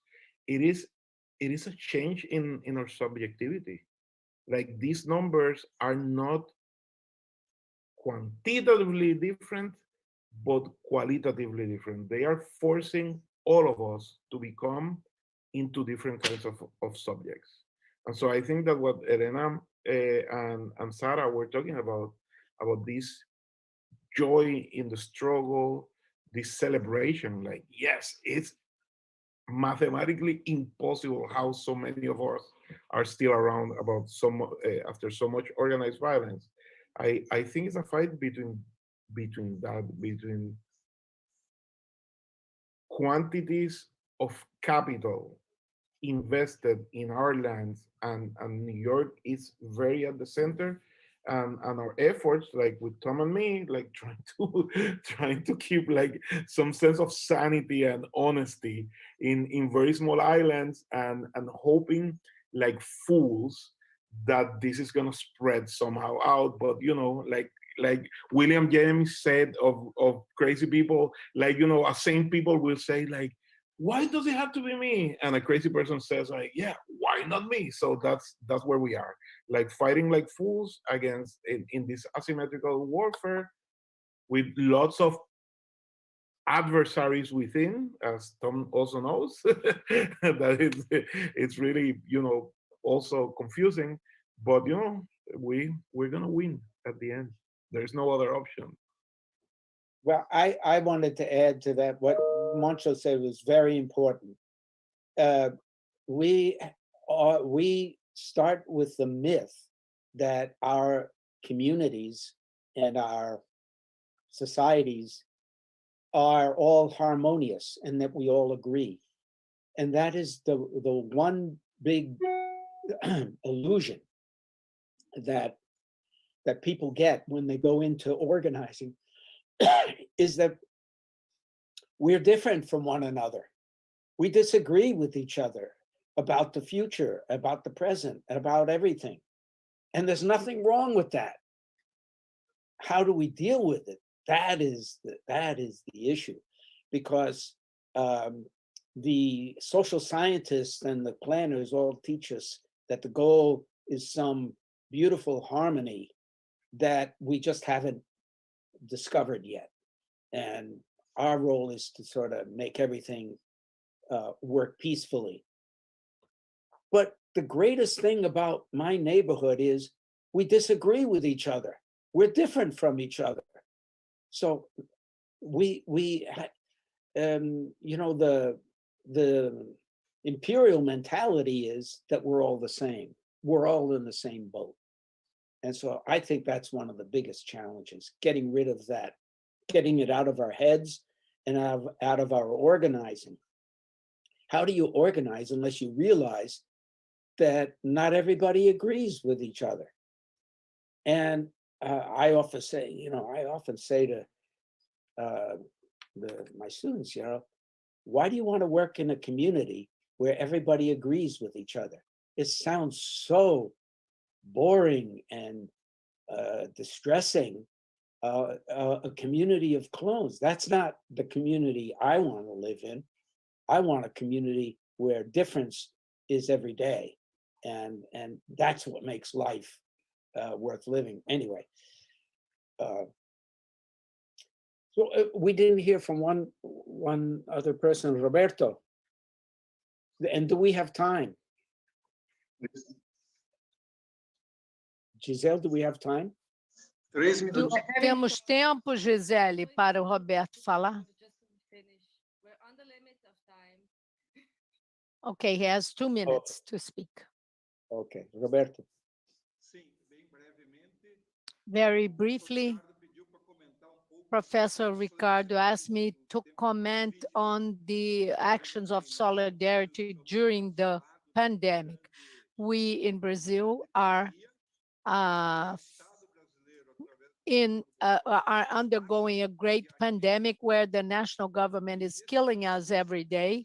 And in this structural crisis, we stimulate families from the land reform that were settled to share their food, whatever they produce with their work.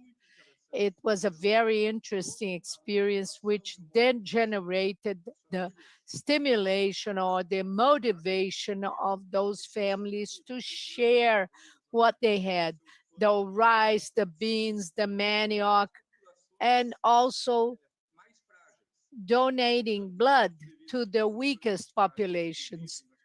The weakest populations are more vulnerable that live in small towns as in the big cities. This solidarity action generated a feeling of solidarity and support to potentialize urban initiatives in the sense of making the community actions in the city, strengthen solidarity restaurants and food for workers. And so this made everybody closer. They have to know each other, and groups are in solidarity with each other. It was a very rich experience in which the workers who produce food, they share their product of their work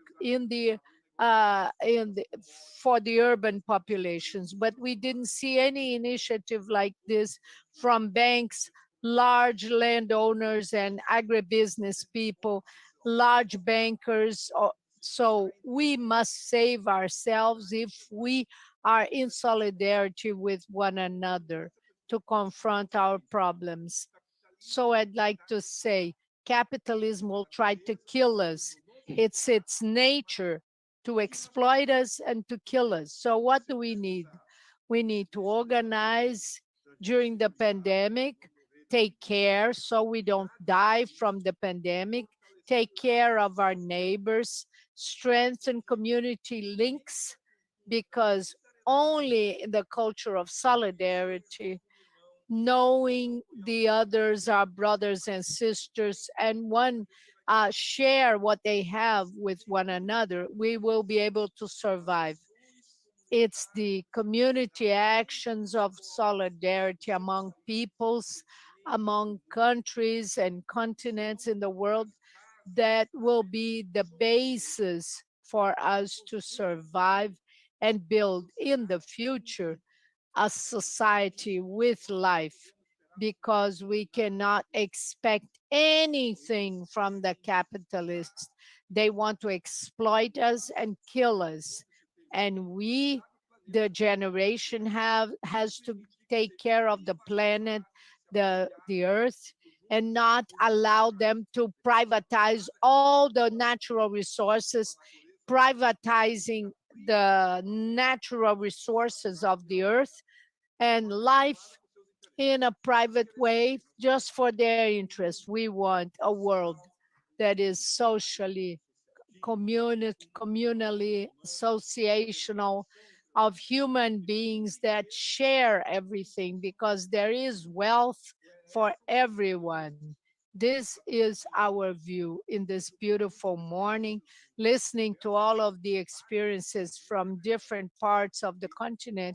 It reveals that we must save the planet, with us initiating the culture of solidarity among us. This will save us. Then we'll have a future, and the contradictions we have will be defeated, so we can build a society without structural contradictions. We will have a level of equality among all peoples in this planet. I love this conference. We will all be very good popular planners in the future and in the communities in the future. Thank you very much. Thank you, Roberto. So I think we're out of time. Carlos? Yes, we're out of time. Thank you so much. I want to thank everybody. This is really so rich. I wish we could continue talking. Thank you. Nós vamos continuar nessa sala, né? Isso, Fernanda, assume. Now we will continue in this room. Emanuela is there. She will be the mediator. Thank you very much. It's a pleasure to see you again. Beautiful panel. I invite you all to continue in this room. Thank you. I thank all the panelists, all the people who are watching here, and let's continue now.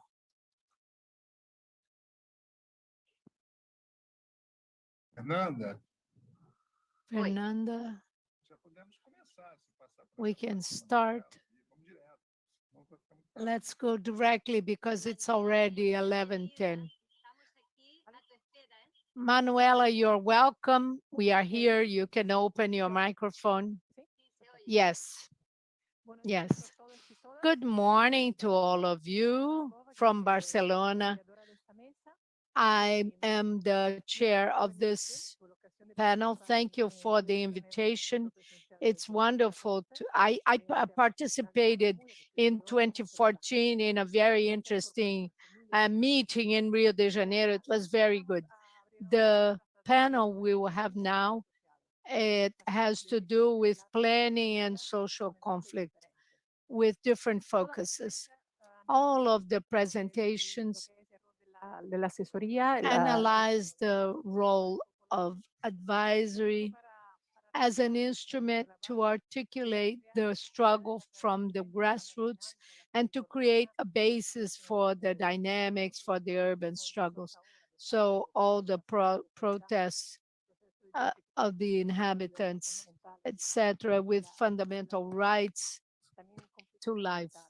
also environmental conflicts. And the important thing is that the presentations, they emphasize the use of the space and the interdisciplinary aspect, most of all focusing the need of a balance between popular knowledge and technical knowledge with an active participation and the right to have a voice for all.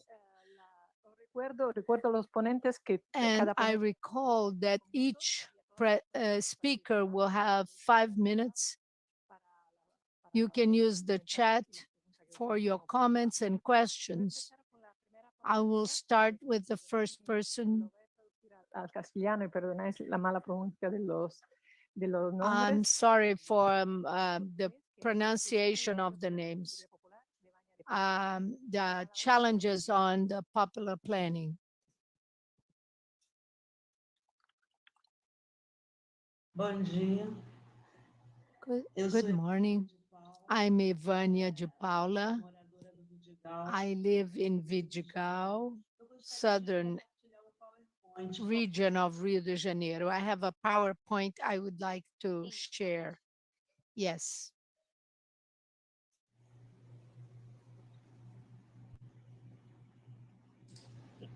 Melhorou. Está compartilhado? Sim, a gente Yes. Tá bom. Então, eu vou começar com... I will start with this poem by Wallace Salomão. I grew up in under a quiet roof, and my dream was as small as I was small as myself. In the sciences of care, I was trained. Now, between my being and the other being, the line of the border was ruptured. The line of the border was disrupted. So this is about the need to have the support for the most vulnerable. I grew in this community and I always needed contribution. Each contribution was like a hand to me, helping me to go up one step very difficultly. Vidigal is a mountain in the southern part of Rio de Janeiro between the sea and the mountain. It has access to a ramp, the 1314, or going up the Avenue Presidente Goulart, and at the end you may come to the Dois Irmãos, the mountain, which is a place where animals and plants of the Atlantic forest live. One of the postcards of Rio. So this is Rio de Janeiro. In the red part, you have Vidigal. So it's in this place here. I don't know if you can see my arrow there. And I brought some images to show you the beauty of my community. This is the view from the mountain where I live. We have this marvelous view. And this is a view of the architecture of the Vidigal community, which is common to other communities too, this type of architecture. It's between the sea and the mountain. It's on the mountain, right in front of the sea. This is the beach. That Hotel Sheraton has a building over here in front of this beach. This is the ramp 314, one of the accesses. This is the stairways. And on the other hand, on the other side, you have very expensive homes. There is a social abyss between these two parts of the mountain. This was during the construction of a certain mayor. They made a contribution and made they did work to prevent the landslide of the slopes. And all of this was done during the project called Favela Bairro, the district slum.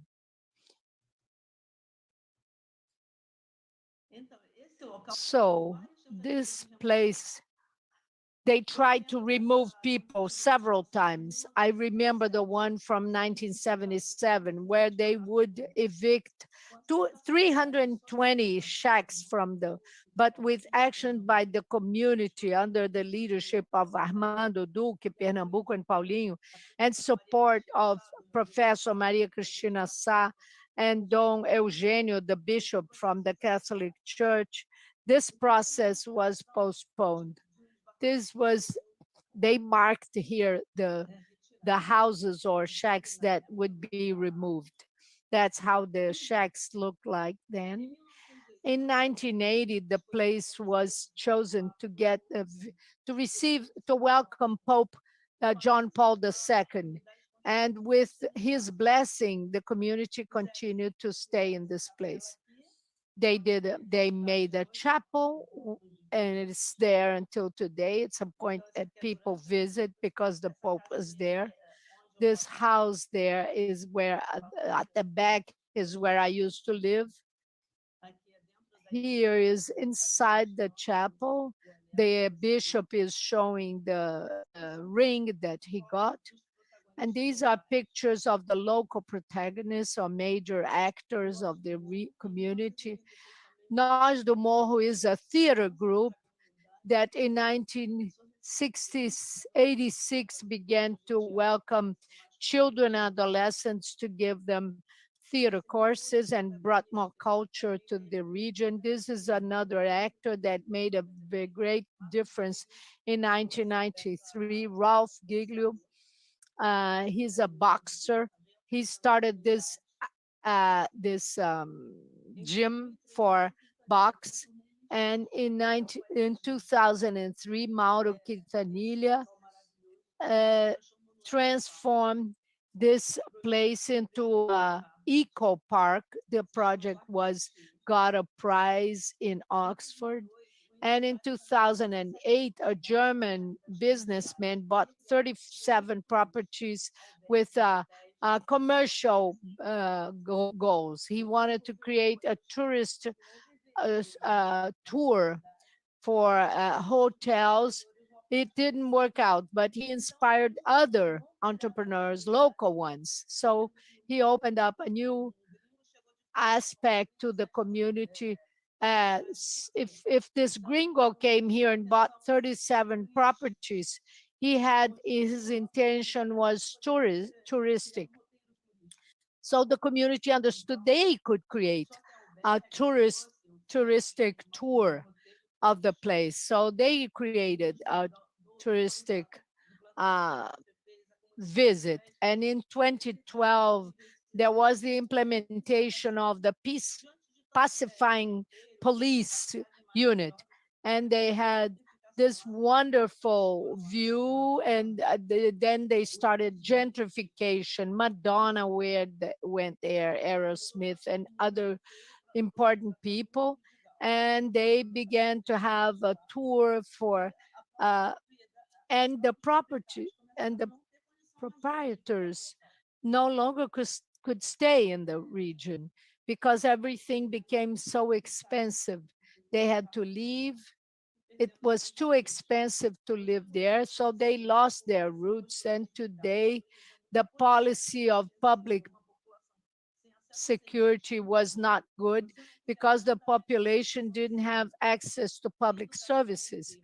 There was no education, employment, and housing for the people in the region. So any attempt to keep the safety or security is very strong against the inhabitants.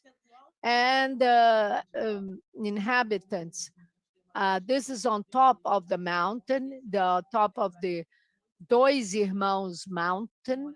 It attracts a lot of tourists. This is a resident from the community.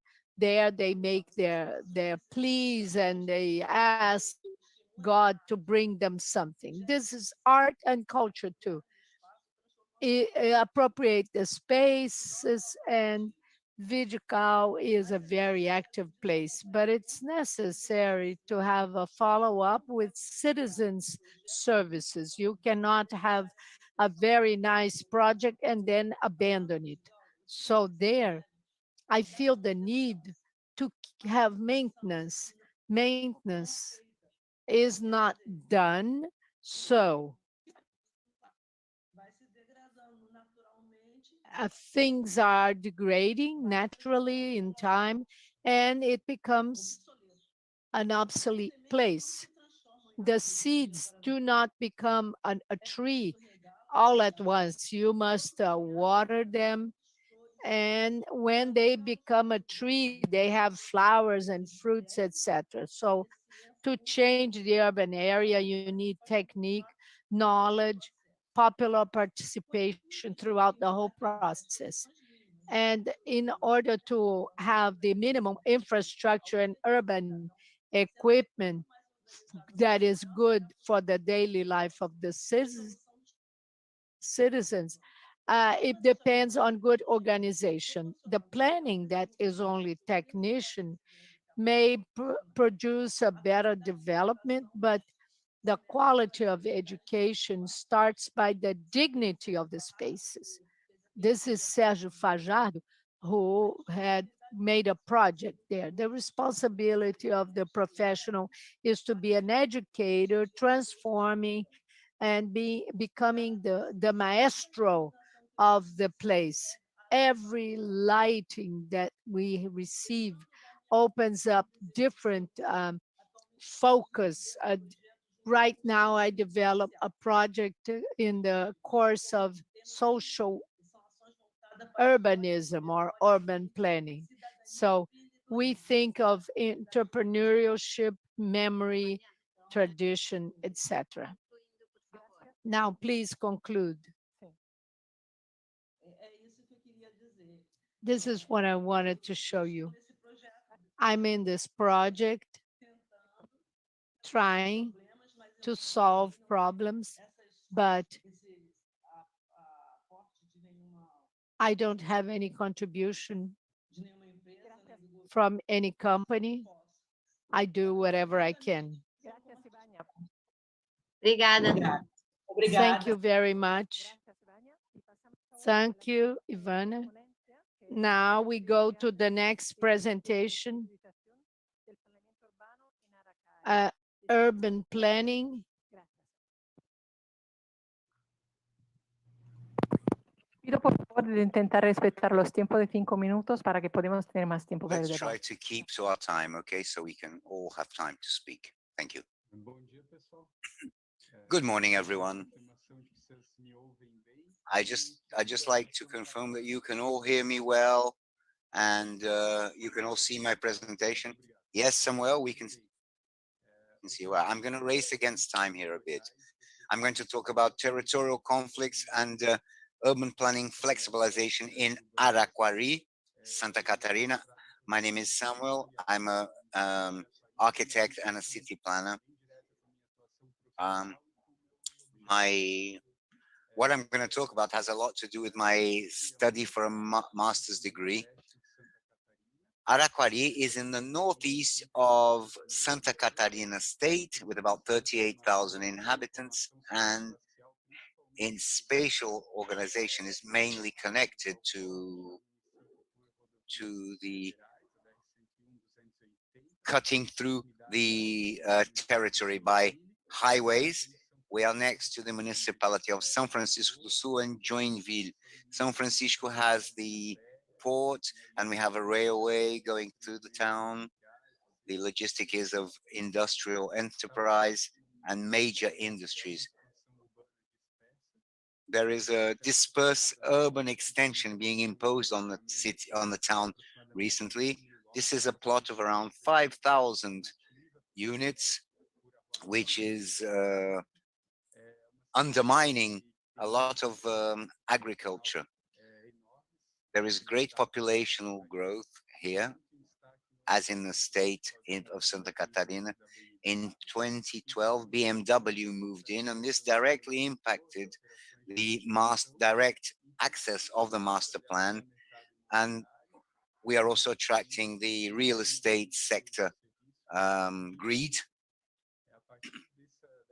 Based on these territorial dynamics, there are three main territorial conflict axis conflict, which is the urban expansion on family farming areas, areas of relevant environmental interest, and demarcation of indigenous lands. With these two master plans here, we can see that there is a set of a development of the urban stain.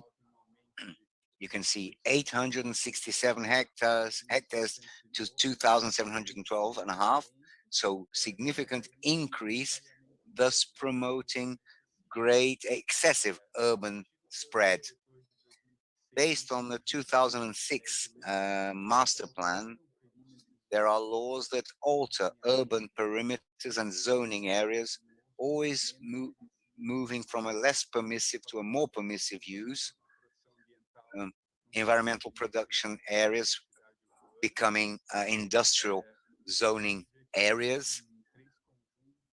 We see here three sets of maps where we can see that in 2006-7, in the first master plan, we see the difference between the urban occupied area, and urban occupied areas were very far from what they are now, with 6,800 hectares, 7,800.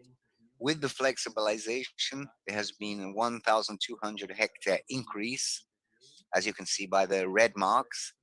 And this is in 2019 was consolidated in the master plan, 11,500 hectares of urban perimeter, with 8,800 hectares not effectively occupied as urban.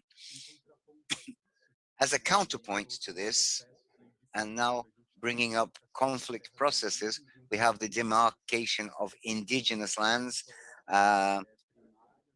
primary forests or secondary forests in advanced state of degeneration in lighter green, and they are compatible with each other, where the indigenous peoples and their lands, they depend on these vegetation areas, and the vegetations currently and the masses are protected by demarcations and the way of life of the indigenous communities. Especially, I'd like to highlight a conflict that happened when the master plan was being reviewed in the case of Ponto Alto area, where we had distinct proposals,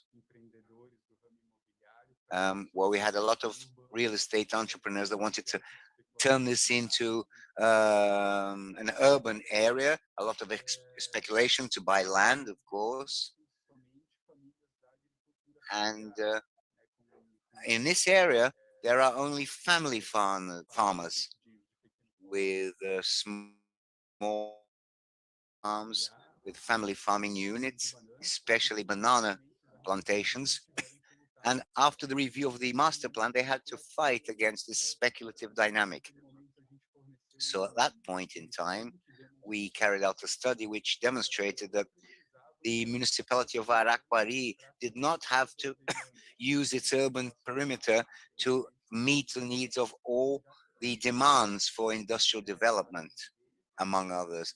All this would be enough to serve all this. The urban perimeter was already super dimensioned.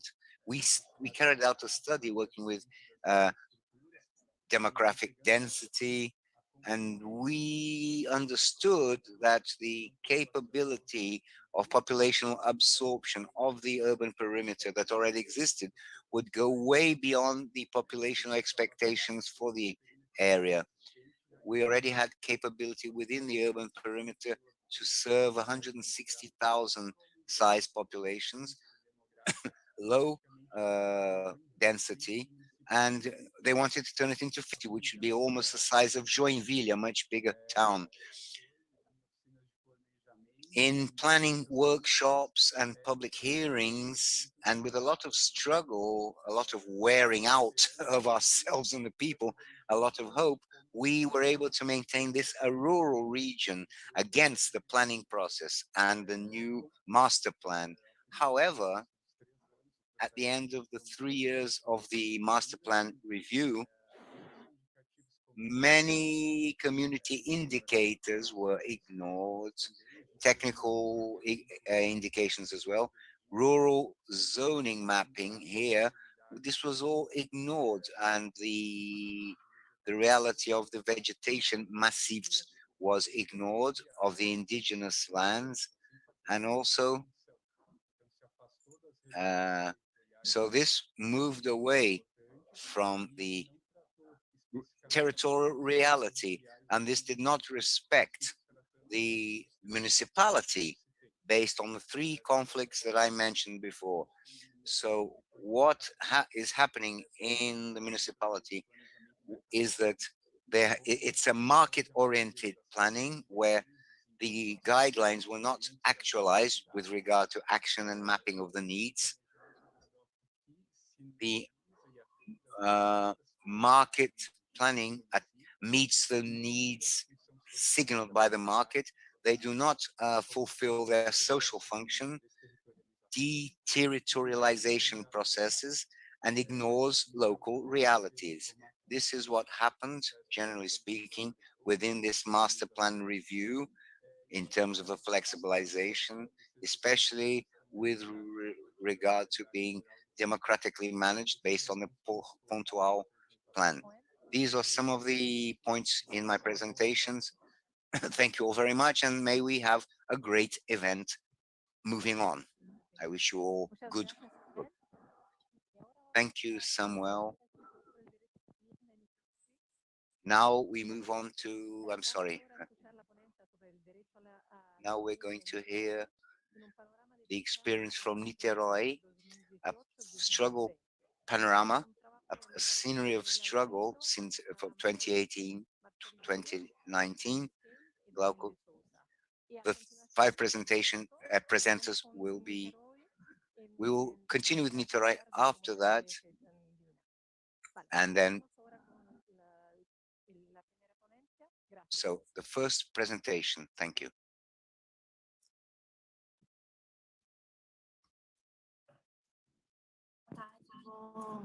Eu não estou podendo compartilhar a tela. I can't share my screen because the former presentation screen is still on the main screen. Samuel, move your presentation, please. Obrigada, Samuel. Thank you, Samuel.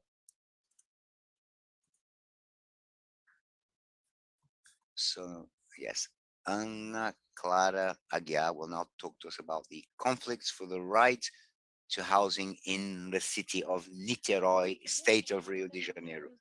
My name is Marceli. I'm a scholarship holder from the UFF University. I'm going to talk about the conflicts for the rights to housing in Niterói, a panorama of the struggle between 2018 and 2020. This is a collective work carried out by all the colleagues listed. We were going to speak tomorrow, but now we've been transferred to today.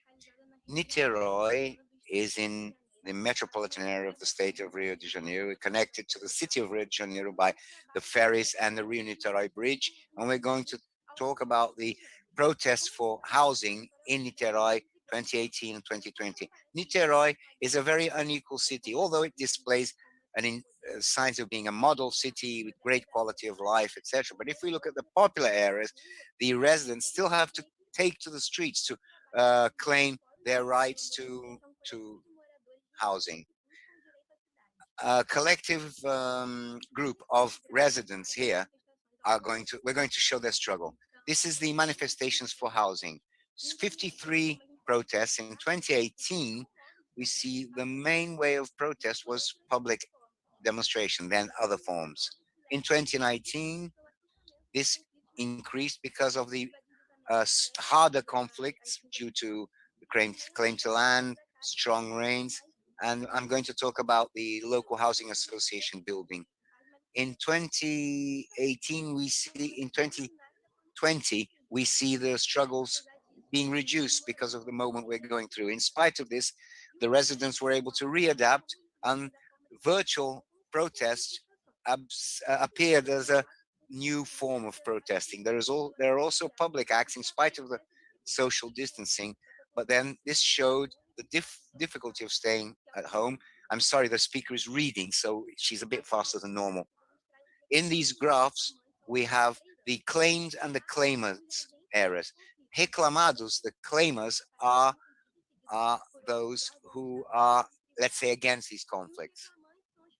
The claimers are the ones who claim the residents. Most of them are associations, the Fight for Housing Forum, and in 2019, because of the more serious struggles, we see stronger struggles. In 2018, we see a timid representation of what was happening. We see here that the public power really put pressure. Good morning, my name is Ana Clara.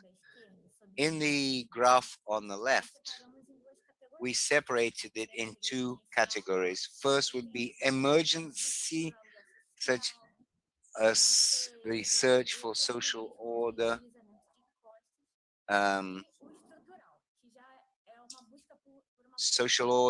and evictions. As Marceli said, the conflicts get more serious in 2019 and 2020 due to the right to housing. Even so, social movements and inhabitants in Niterói are able to organize themselves in forms of demonstration. So we see a significant increase of manifestations. So we see that people know what they want. The municipal and federal government do not participate much. With regard to the graph on the right, which shows the actual protests, we see alarming data. 67% of the protests have no response by public powers, and only 9% have effective responses. These demands are made effective by public powers. We're going to now quote a few cases of conflicts during the pandemic. The first one is the central area, where you see families already living at risk of landslides for a while already. The civil defense has already acted in this area, in this occupied area, but during the pandemic, the recommendation is to stay at home, but these residents continue to live in a place where their house may fall down. The public powers do not manifest themselves about this. There's also the case of the Caixa building, a housing association building. In 2021, they still have not thus far been able to remove their belongings, their possessions. 16% in the last case were evicted in November during the elections.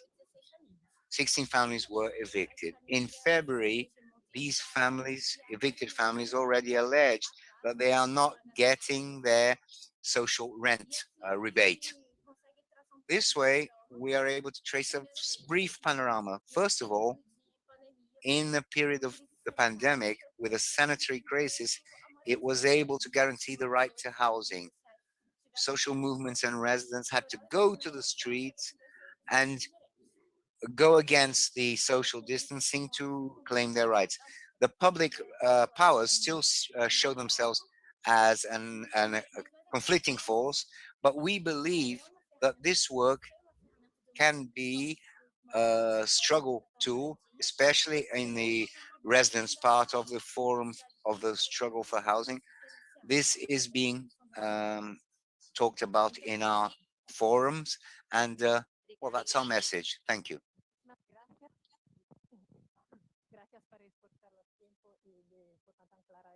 Thank you for respecting your time. we now give the floor to the group about this construction of a public plan in Niterói as well.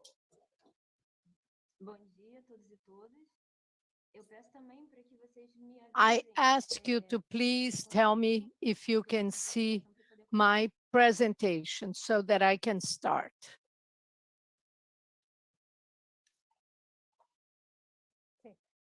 Building a popular plan for the community called Fazendinha in Niterói. Good morning, I'm Gabriela, and I'm also a researcher of NEPU, which is in the Federal University of Niterói. And today I'm going to speak about the popular plan of Fazendinha and the conflict that gave rise to this plan on a threat of removal, and that ended up becoming a struggle for housing. This is in the district Sapé in Niterói. It started in 1918 with 6 families, and today they have 343 families. And the conflict started in 2010 when the mayor or the city government presented a project called Model District, and to house the people who were victims of a landslide and those who were victims in the Morro do Bumba.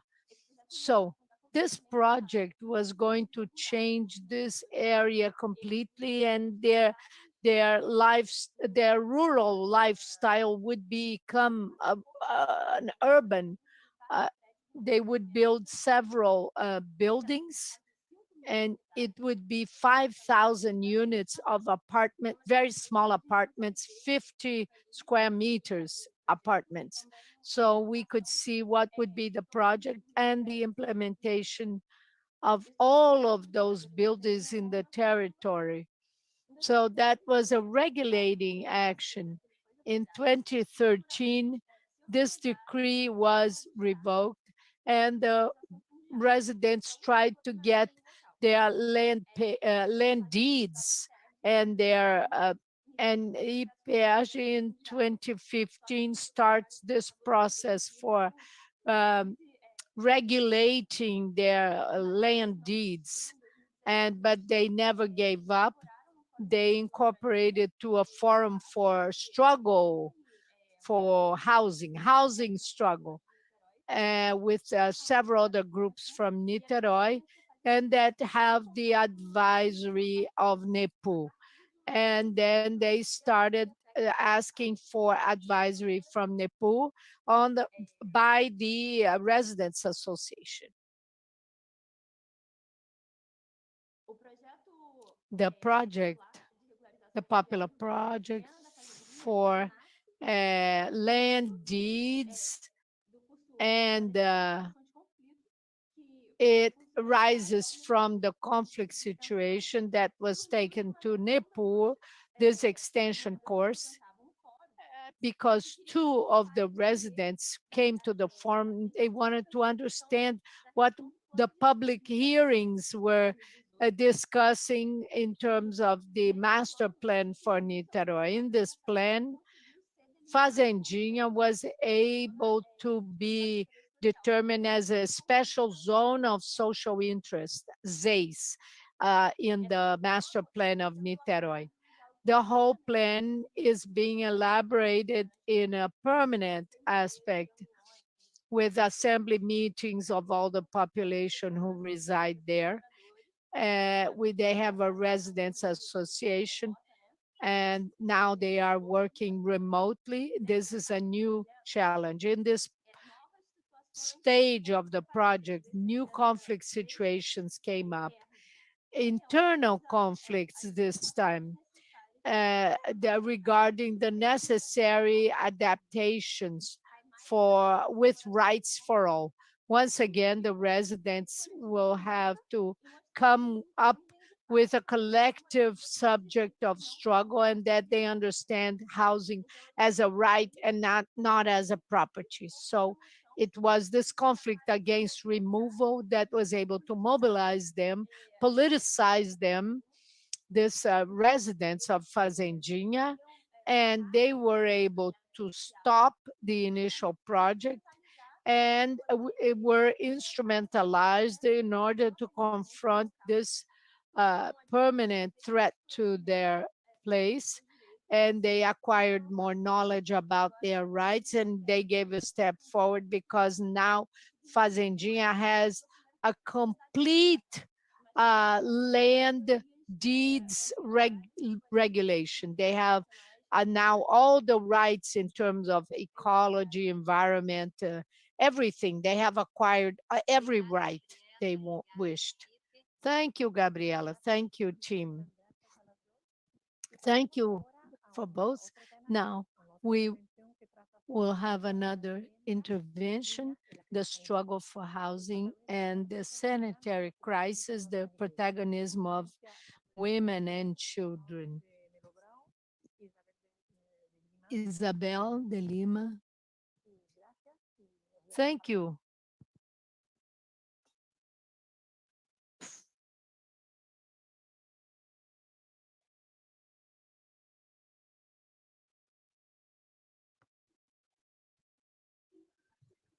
Você pode tirar sua Beatriz Brown. Obrigada.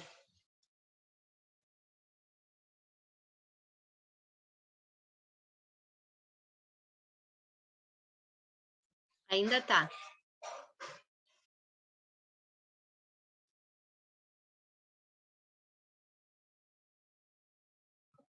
Gente, eu não tô conseguindo tirar. É onde?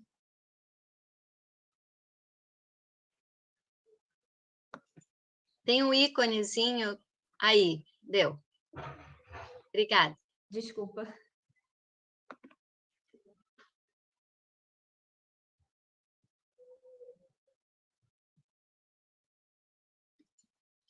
Manuela, tú ya has llamado al próximo oponente.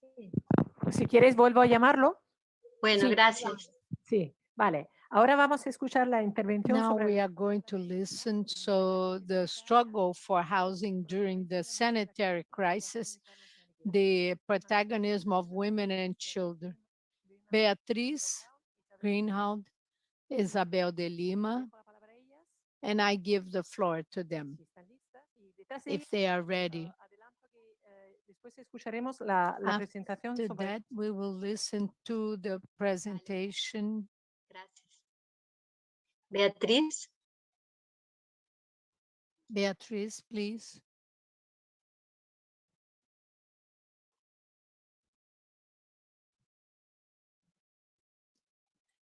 Acho que elas não vieram, não estou vendo aqui. Isabelle wrote something. It's not, and maybe we go to the next. No chat, gente, que ela não está com acesso ao áudio e ao vídeo. Acho que ela não está como palestrante. Ah, desculpa, Isabelle. Robson? Vale. Isabelle Almeida.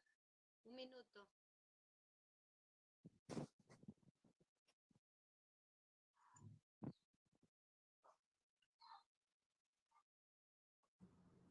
É Isabela Bastos, não?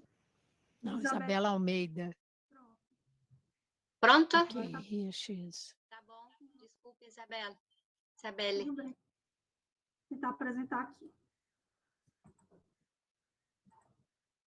Está aparecendo para vocês? Yes. Sim, está aparecendo. Struggle for dignified housing and sanitary crisis, the protagonism of women and children in the occupation, Carlos Marighella. I wrote this article with Beatriz Greenhalgh, de Mello Brown, and we are part of this collective, and we've been acting in the occupation struggle of Carlos Marighella in Ceará, in the northeast of Brazil. We will answer the questions about the emergence of new forms of popular organization at this moment of sanitary, environmental, economic, and cultural crisis, and what is linked to labor, gender, and race. We believe that this occupation, Carlos Marighella, can articulate all of these contexts and all of these struggles. It opens up a space for much broader struggles. This is the history of this occupation. It came up in June 8th during the pandemic, and the occupation was done in an empty lot near the banks of this river, this brook, Martinho in Modumbi, uh, outskirts of Fortaleza, Ceará. It went through a series of attempts to evict them. And the community went through several struggles and was mobilized to resist. They carried out many public actions on the street, occupation of other political administrative areas. And so it mobilized the audience, the public in general, and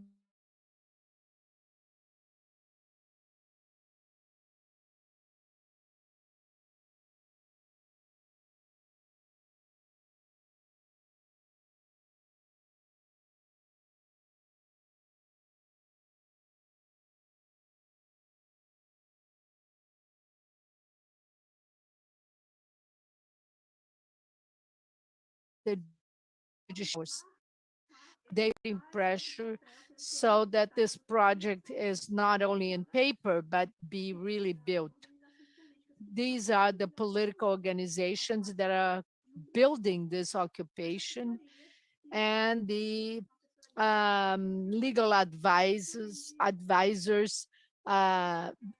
that defend rights. This is the land that was decided they would build the occupational, the housing project. And this is an area that does not count with any urban infrastructure, no sanitation. It's all there's a very strong, dense forest area, and we understand that it's environmentally weak.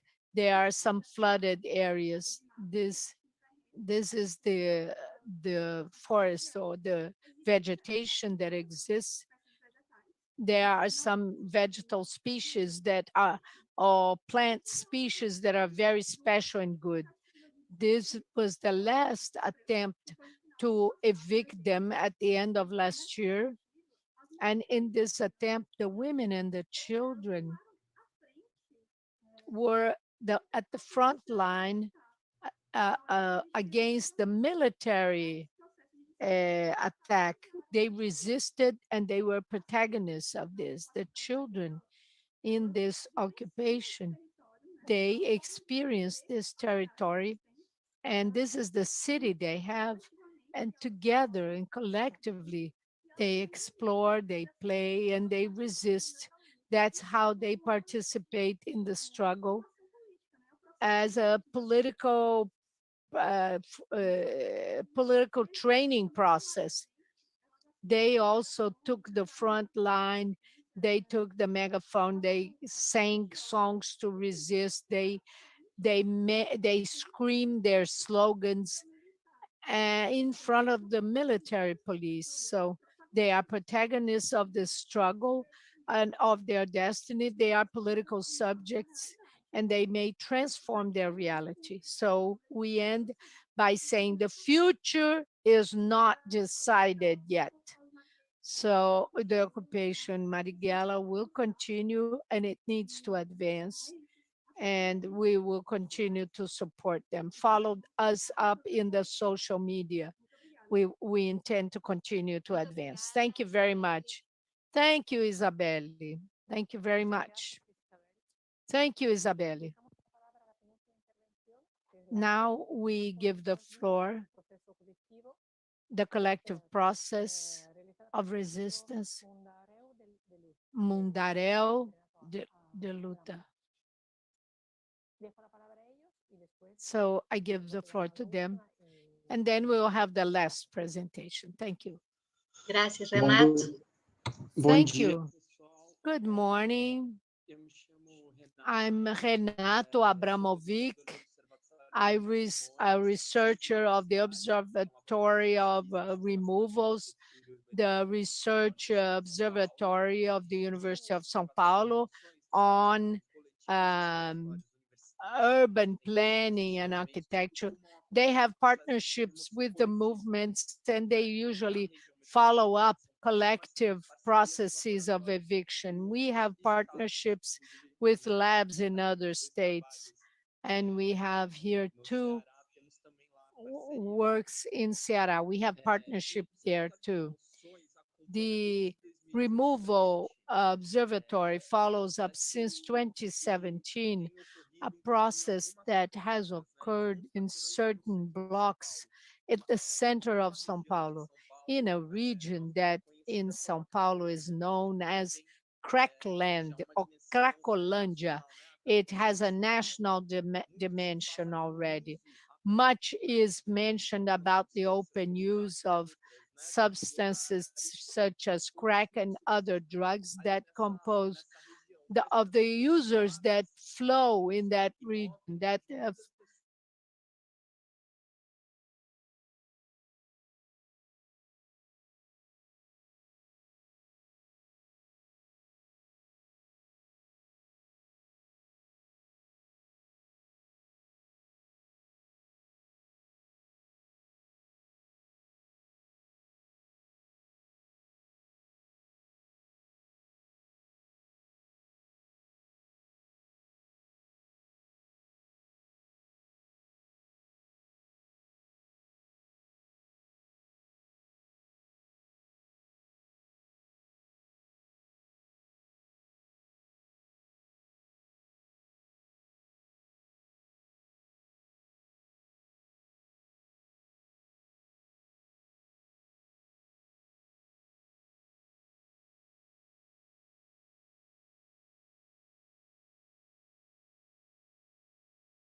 the increasing value of this land is led to many conflicts in the port area. After the delimitation by Zeiss, the community was threatened by the public powers with many projects, Orla, Seafront, the shipbuilding area, Projeto de Estadio. All initiatives had the main common objective to remove many families from the beach area to bring them a lot of equipment which was not in the interest of the residents. Nowadays, the Zays exist where they were going to be built. In spite of all this pressure to remove the families union and other entities fought and struggled and were able to keep these families in this area. Since 2017, LEABI, which is the Federal University of Cearás Habitation Study Lab, the Chitanzinho Residents Association, also with the participation of many professionals, is trying to struggle against this occupation.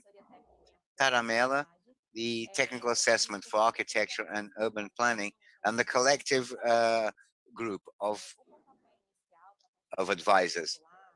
The popular plan started with the choice of 10 priority Zays, the zones. Although the Serviluz Zays residents will be compensated. Although the residents could not take part in the actual program, a lot of popular figures were called on to participate and help with the struggle. Within the association of the popular plan, the Titan held a workshop with the Villa Autódromo and the port dwellers. From mid years, and architects, teachers, students also chipped in to contribute, and Popular Autonomous Advisors Group was formed. This group has the objective of providing subsidies for a future process of land regularization of social interest. This collective group established the interinstitutional integration between two private institutions to devise the diagnosis for occupation of the region. Many activities were developed in 2019 and in early 2020 with the students, residents, and activities such as technical visits, the gauging of numbers and meetings. After the units became more specific later, this is an example of theme maps developed with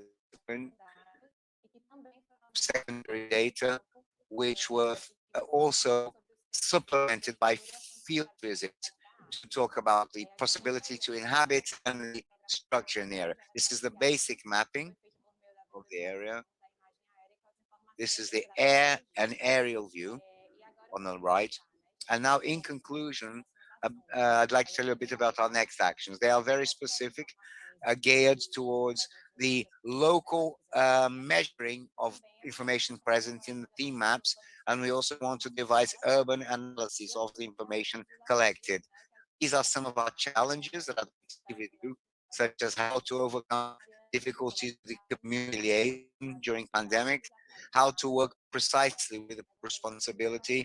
We ask about the role of these advisory groups within the private unit, and how these advisory groups position themselves in such a scenario to administer. Thank you very much. We're going to have difficulties during the pandemic. Muchas gracias. Emanuela. Now we are moving to the debate. I don't know how we're going to actually manage this. Now we're going to hear from Glauco Bilstein. He's going to ask a quick question. Glauco? Well, first of all, Emanuela, there are many things. First of all, I am really moved, and I'm envious of the capability that you have in universities to articulate many processes based on popular movements. It's unbelievable and essential, your work. I also think that in universities, these movements are necessary. Also, the knowledge, sharing of knowledge is very important because this is a common asset. So how now we have this pandemic showing us the importance of the right to housing and life. Now we have a very critical, we are at a very critical moment, and the crisis that's looming will be much worse, actually, will be very tough. And I think that with these tools and this work, I think this can generate exchange networks and also networks for reporting and also of defense. And I think this is a very important issue within this context. And also something which basically that really impresses me is all this similarity among all the projects.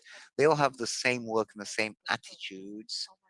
The lack of proportion is something that has to be fought against. Obviously, the role of the academic sector also is to help whenever possible. Community partnerships as well as PPPs are important. The comments about how to have more, which is what the private side thinks about, it's difficult to say there will be such a partnership. Now I will give the floor to the debaters.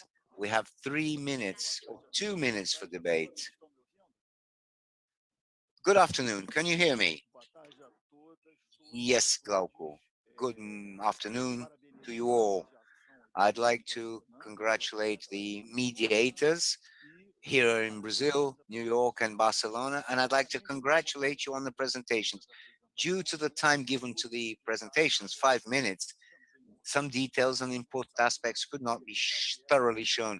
I would like Gabriele Inocente to show us something relative to the planning process itself, which ended up not appearing in her presentation when she talked about Fazendinha.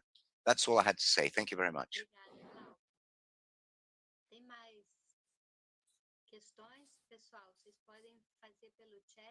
If there are more questions or comments, you can also use the chat or you can speak.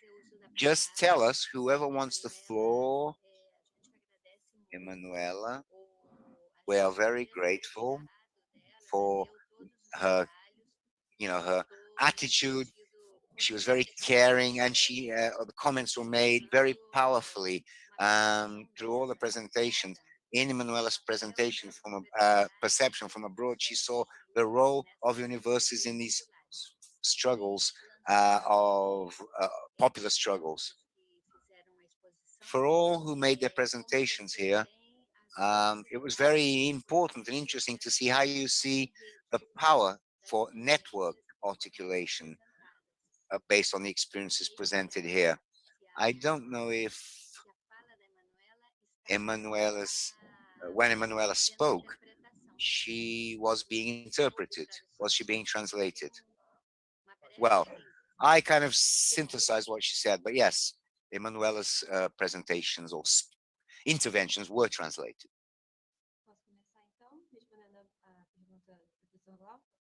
Yes, I'll start off by answering Professor Glauco's question.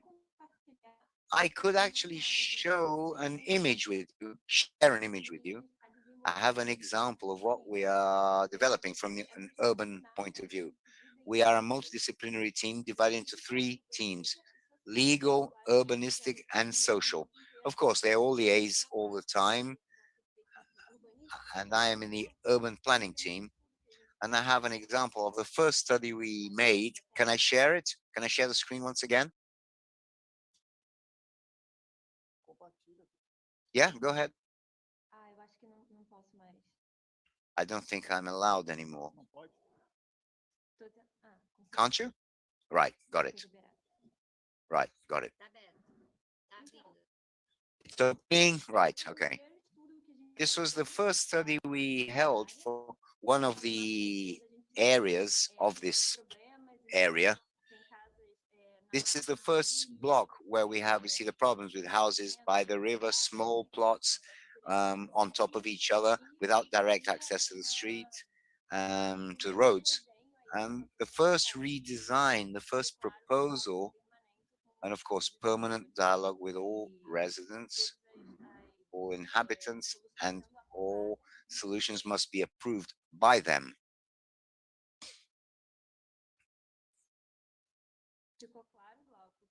Glauco, is that clear? Would you like further explanation? I think this survey was made with the population. If there is time and you had some information, I think it would be important to show the survey you did with the residents, but that's up to you. No, I don't have material ready for this presentation. Oh, never mind then. Okay, it's clear. So I think I then give the floor to Fernanda.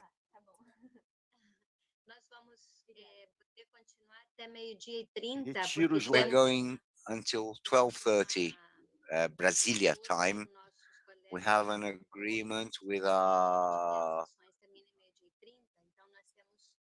interpreter colleagues that we will go until 12:30. So we still have a few issues that are coming up on the chat. Let's see. Maria Inês says that she would like the contact and the presentation about Fortaleza. Fortaleza, the colleagues who presented them, the experiences from Fortaleza. Can you share them, please? Nagila já respondeu. Nagila has already answered. Okay. Muito bem. Pessoal, quem mais gostaria de Right, everyone. Anybody else like to ask a question? If not, I would return the floor to all our colleagues who made their presentations to comment this question by Emanuela with regard to the possibility for the liaison between struggle movements and network action.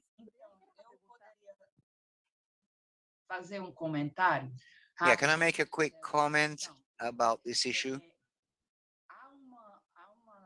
There is, in our text, we say that there is one challenge with regard to the advisory services, which is the confusion that sometimes crops up with regard to the roles.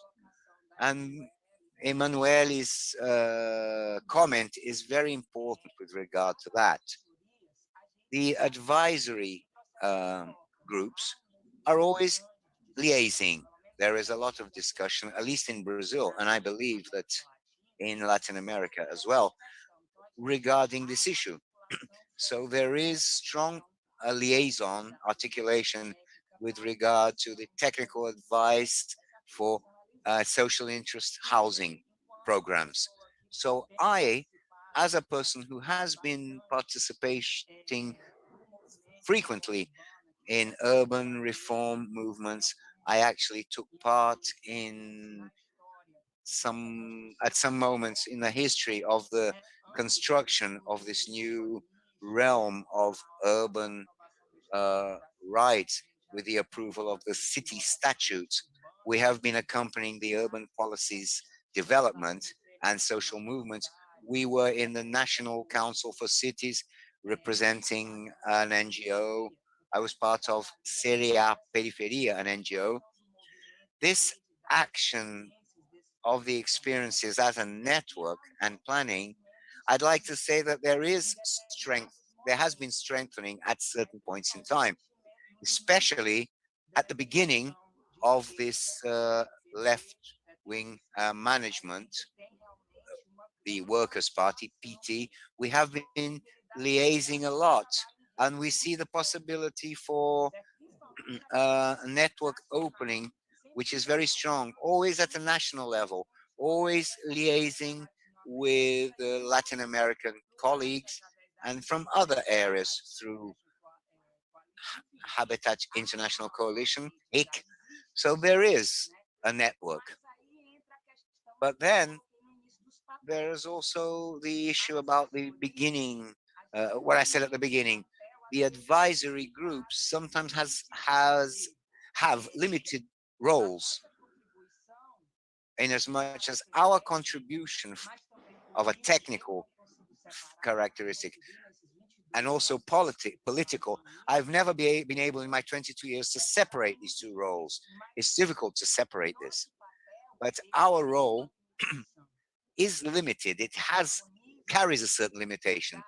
Protagonism of the incidents of these experiences and the advances it can make, as our friend from Madrid said, to show results, because that is very encouraging, as he said, when he said this, and I have to agree totally, to show results when we are able to establish ZACE here. We worked on the delimitation of the ZACE programs. When we look at the delimited ZACE areas, when we see this actualization and the action of the movements, of the movement basis, where residents understand what the instruments are, to take on their role as protagonists of their own history, that is the power, the strength of this. Then I think that networks, although we as advisors integrate these networks, the power of the action is just overwhelming. Overwhelming, I repeat. These networks must be strengthened. Of course, advisory groups have their role, but this network action must be retrieved, because I see it somewhat weakened due to the context. Also, with regard to the time before, because of the back steps we've been taking in Brazil. Let's not fool ourselves. The situation was already not that good before the pandemic, especially in Brazil. And I think that the synthesis that Weiner made in his speech was perfect. He set out all the points. The situation was already pretty complicated for this network action, which was already weakened and needs to be returned to. But I see a greater protagonism by the movements, the residents, those who are at the actual end, the point of the problem. Sorry if I overstayed my welcome a bit.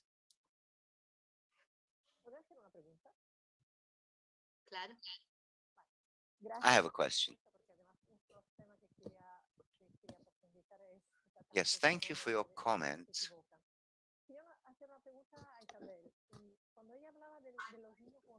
Sure, I'd like to ask a question to Isabel. Her sound is very low. I can hardly hear Emanuela above. I can hardly hear her. I'd like to understand a little bit how to involve other subjects or based on the gender perspective. It's very low. Her sound is very, very low.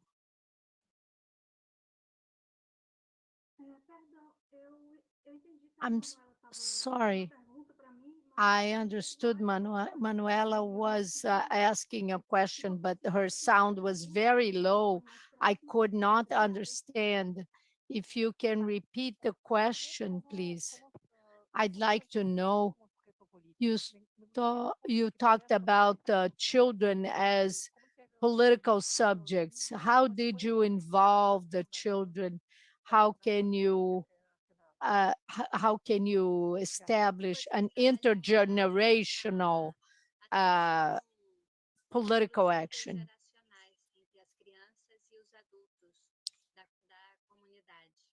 Between the adults and the children in the community. In the occupation, all the children spend the day together. Even the children who do not live in the occupation, they get together, they have the feeling of collectiveness, and everyone takes care of the children, the women, the men, the youth. So constantly, they not only as a collective, they act politicizing those children. We had some activities for political training or courses. Some of them should understand the possibility of violence in the body. Their collective is very much threatened by violence, but also through games and playful games, and also schooling reinforcement classes, because right now they have no classes because of the pandemic. And some of them are in the remote school, but others do not. But all the activists and all the people who are in that territory, they take care of the children, they share their political views, they teach them, and they are strengthened as political subjects. Thank you very much for your question. Sim. Se não tiver mais ninguém, é porque surgiu uma pergunta no privado aqui para Gabriela sobre como as reuniões There's a private question about how the meetings are developing for the development of the plan, if it's possible. Gabriela will speak. And those who did not speak and wants to say some final words or final, we are getting to the end of our meeting today. So Gabriela, please. As I had mentioned, we used to meet at the Residents Association in Fazendina, and last year we began to have online meetings. It has been a great challenge, first because not everyone has access to technology and knows how to deal with this. It's very difficult to keep the mobilization as it used to be. The virtual meetings have much less people than when we used to go to the headquarters of the Residents Association. The members of the Residents Association have to overcome this difficulty to keep the mobilization, call everyone for the meetings, disseminate it in the groups. But despite all the effort, we felt there was a drop in the mobilization numbers, but we continue to struggle anyway.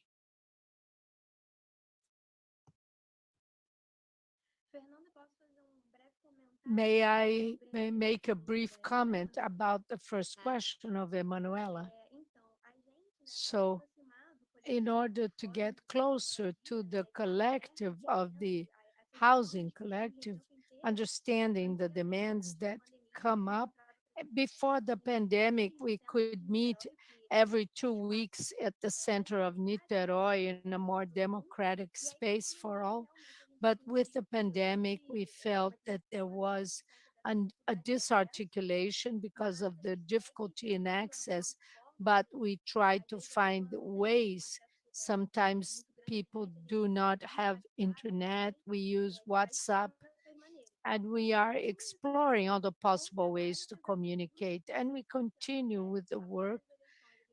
After the elections this year, we were able to send a document with the demands of the communities to the city government.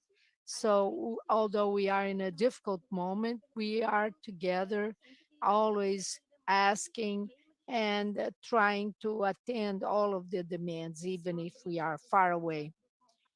As to the university issue, we could not explain, but the project of Fazendinha, as the one we presented today, it's an extension project.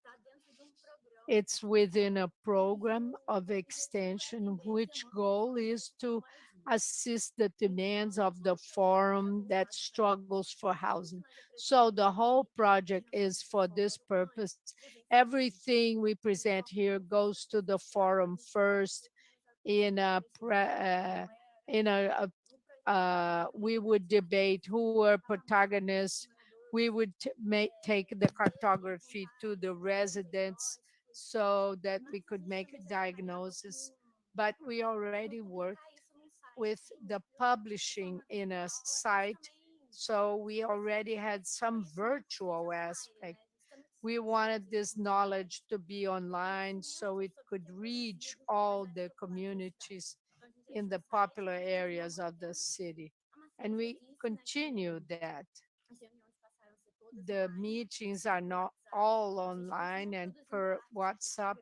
So we continue to bring information to Instagram, Facebook, with the data we have. And we also have workshops and we call the residents, we interview them. I don't know if Danielle and Glauco want to add something. Thank you.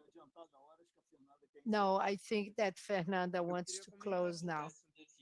I'd like to make a comment to Manuela's question. Very briefly.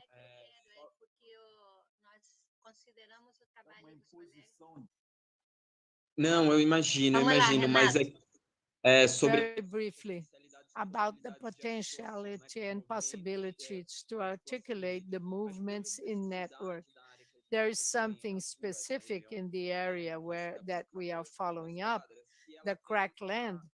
It has a historical issue of little mobilization and political organization of dwellers, very different from the housing movements that are consolidated, that we follow up and they organize occupation. They are strongly and soundly organized. No, but there the residents have very frail links because in their territory they undergo a lot of violence. The state always comes with violence, disrespecting their rights with violations. In this context, to be able to articulate them is fundamental to make a network. But it's a great challenge because they don't have the habit, they don't trust. So all the different strategies to build a network are important. And we must point out in this meeting that with all the limitations that exist in the marcation of ZAIs, these special zones, all the disrespect from the city government,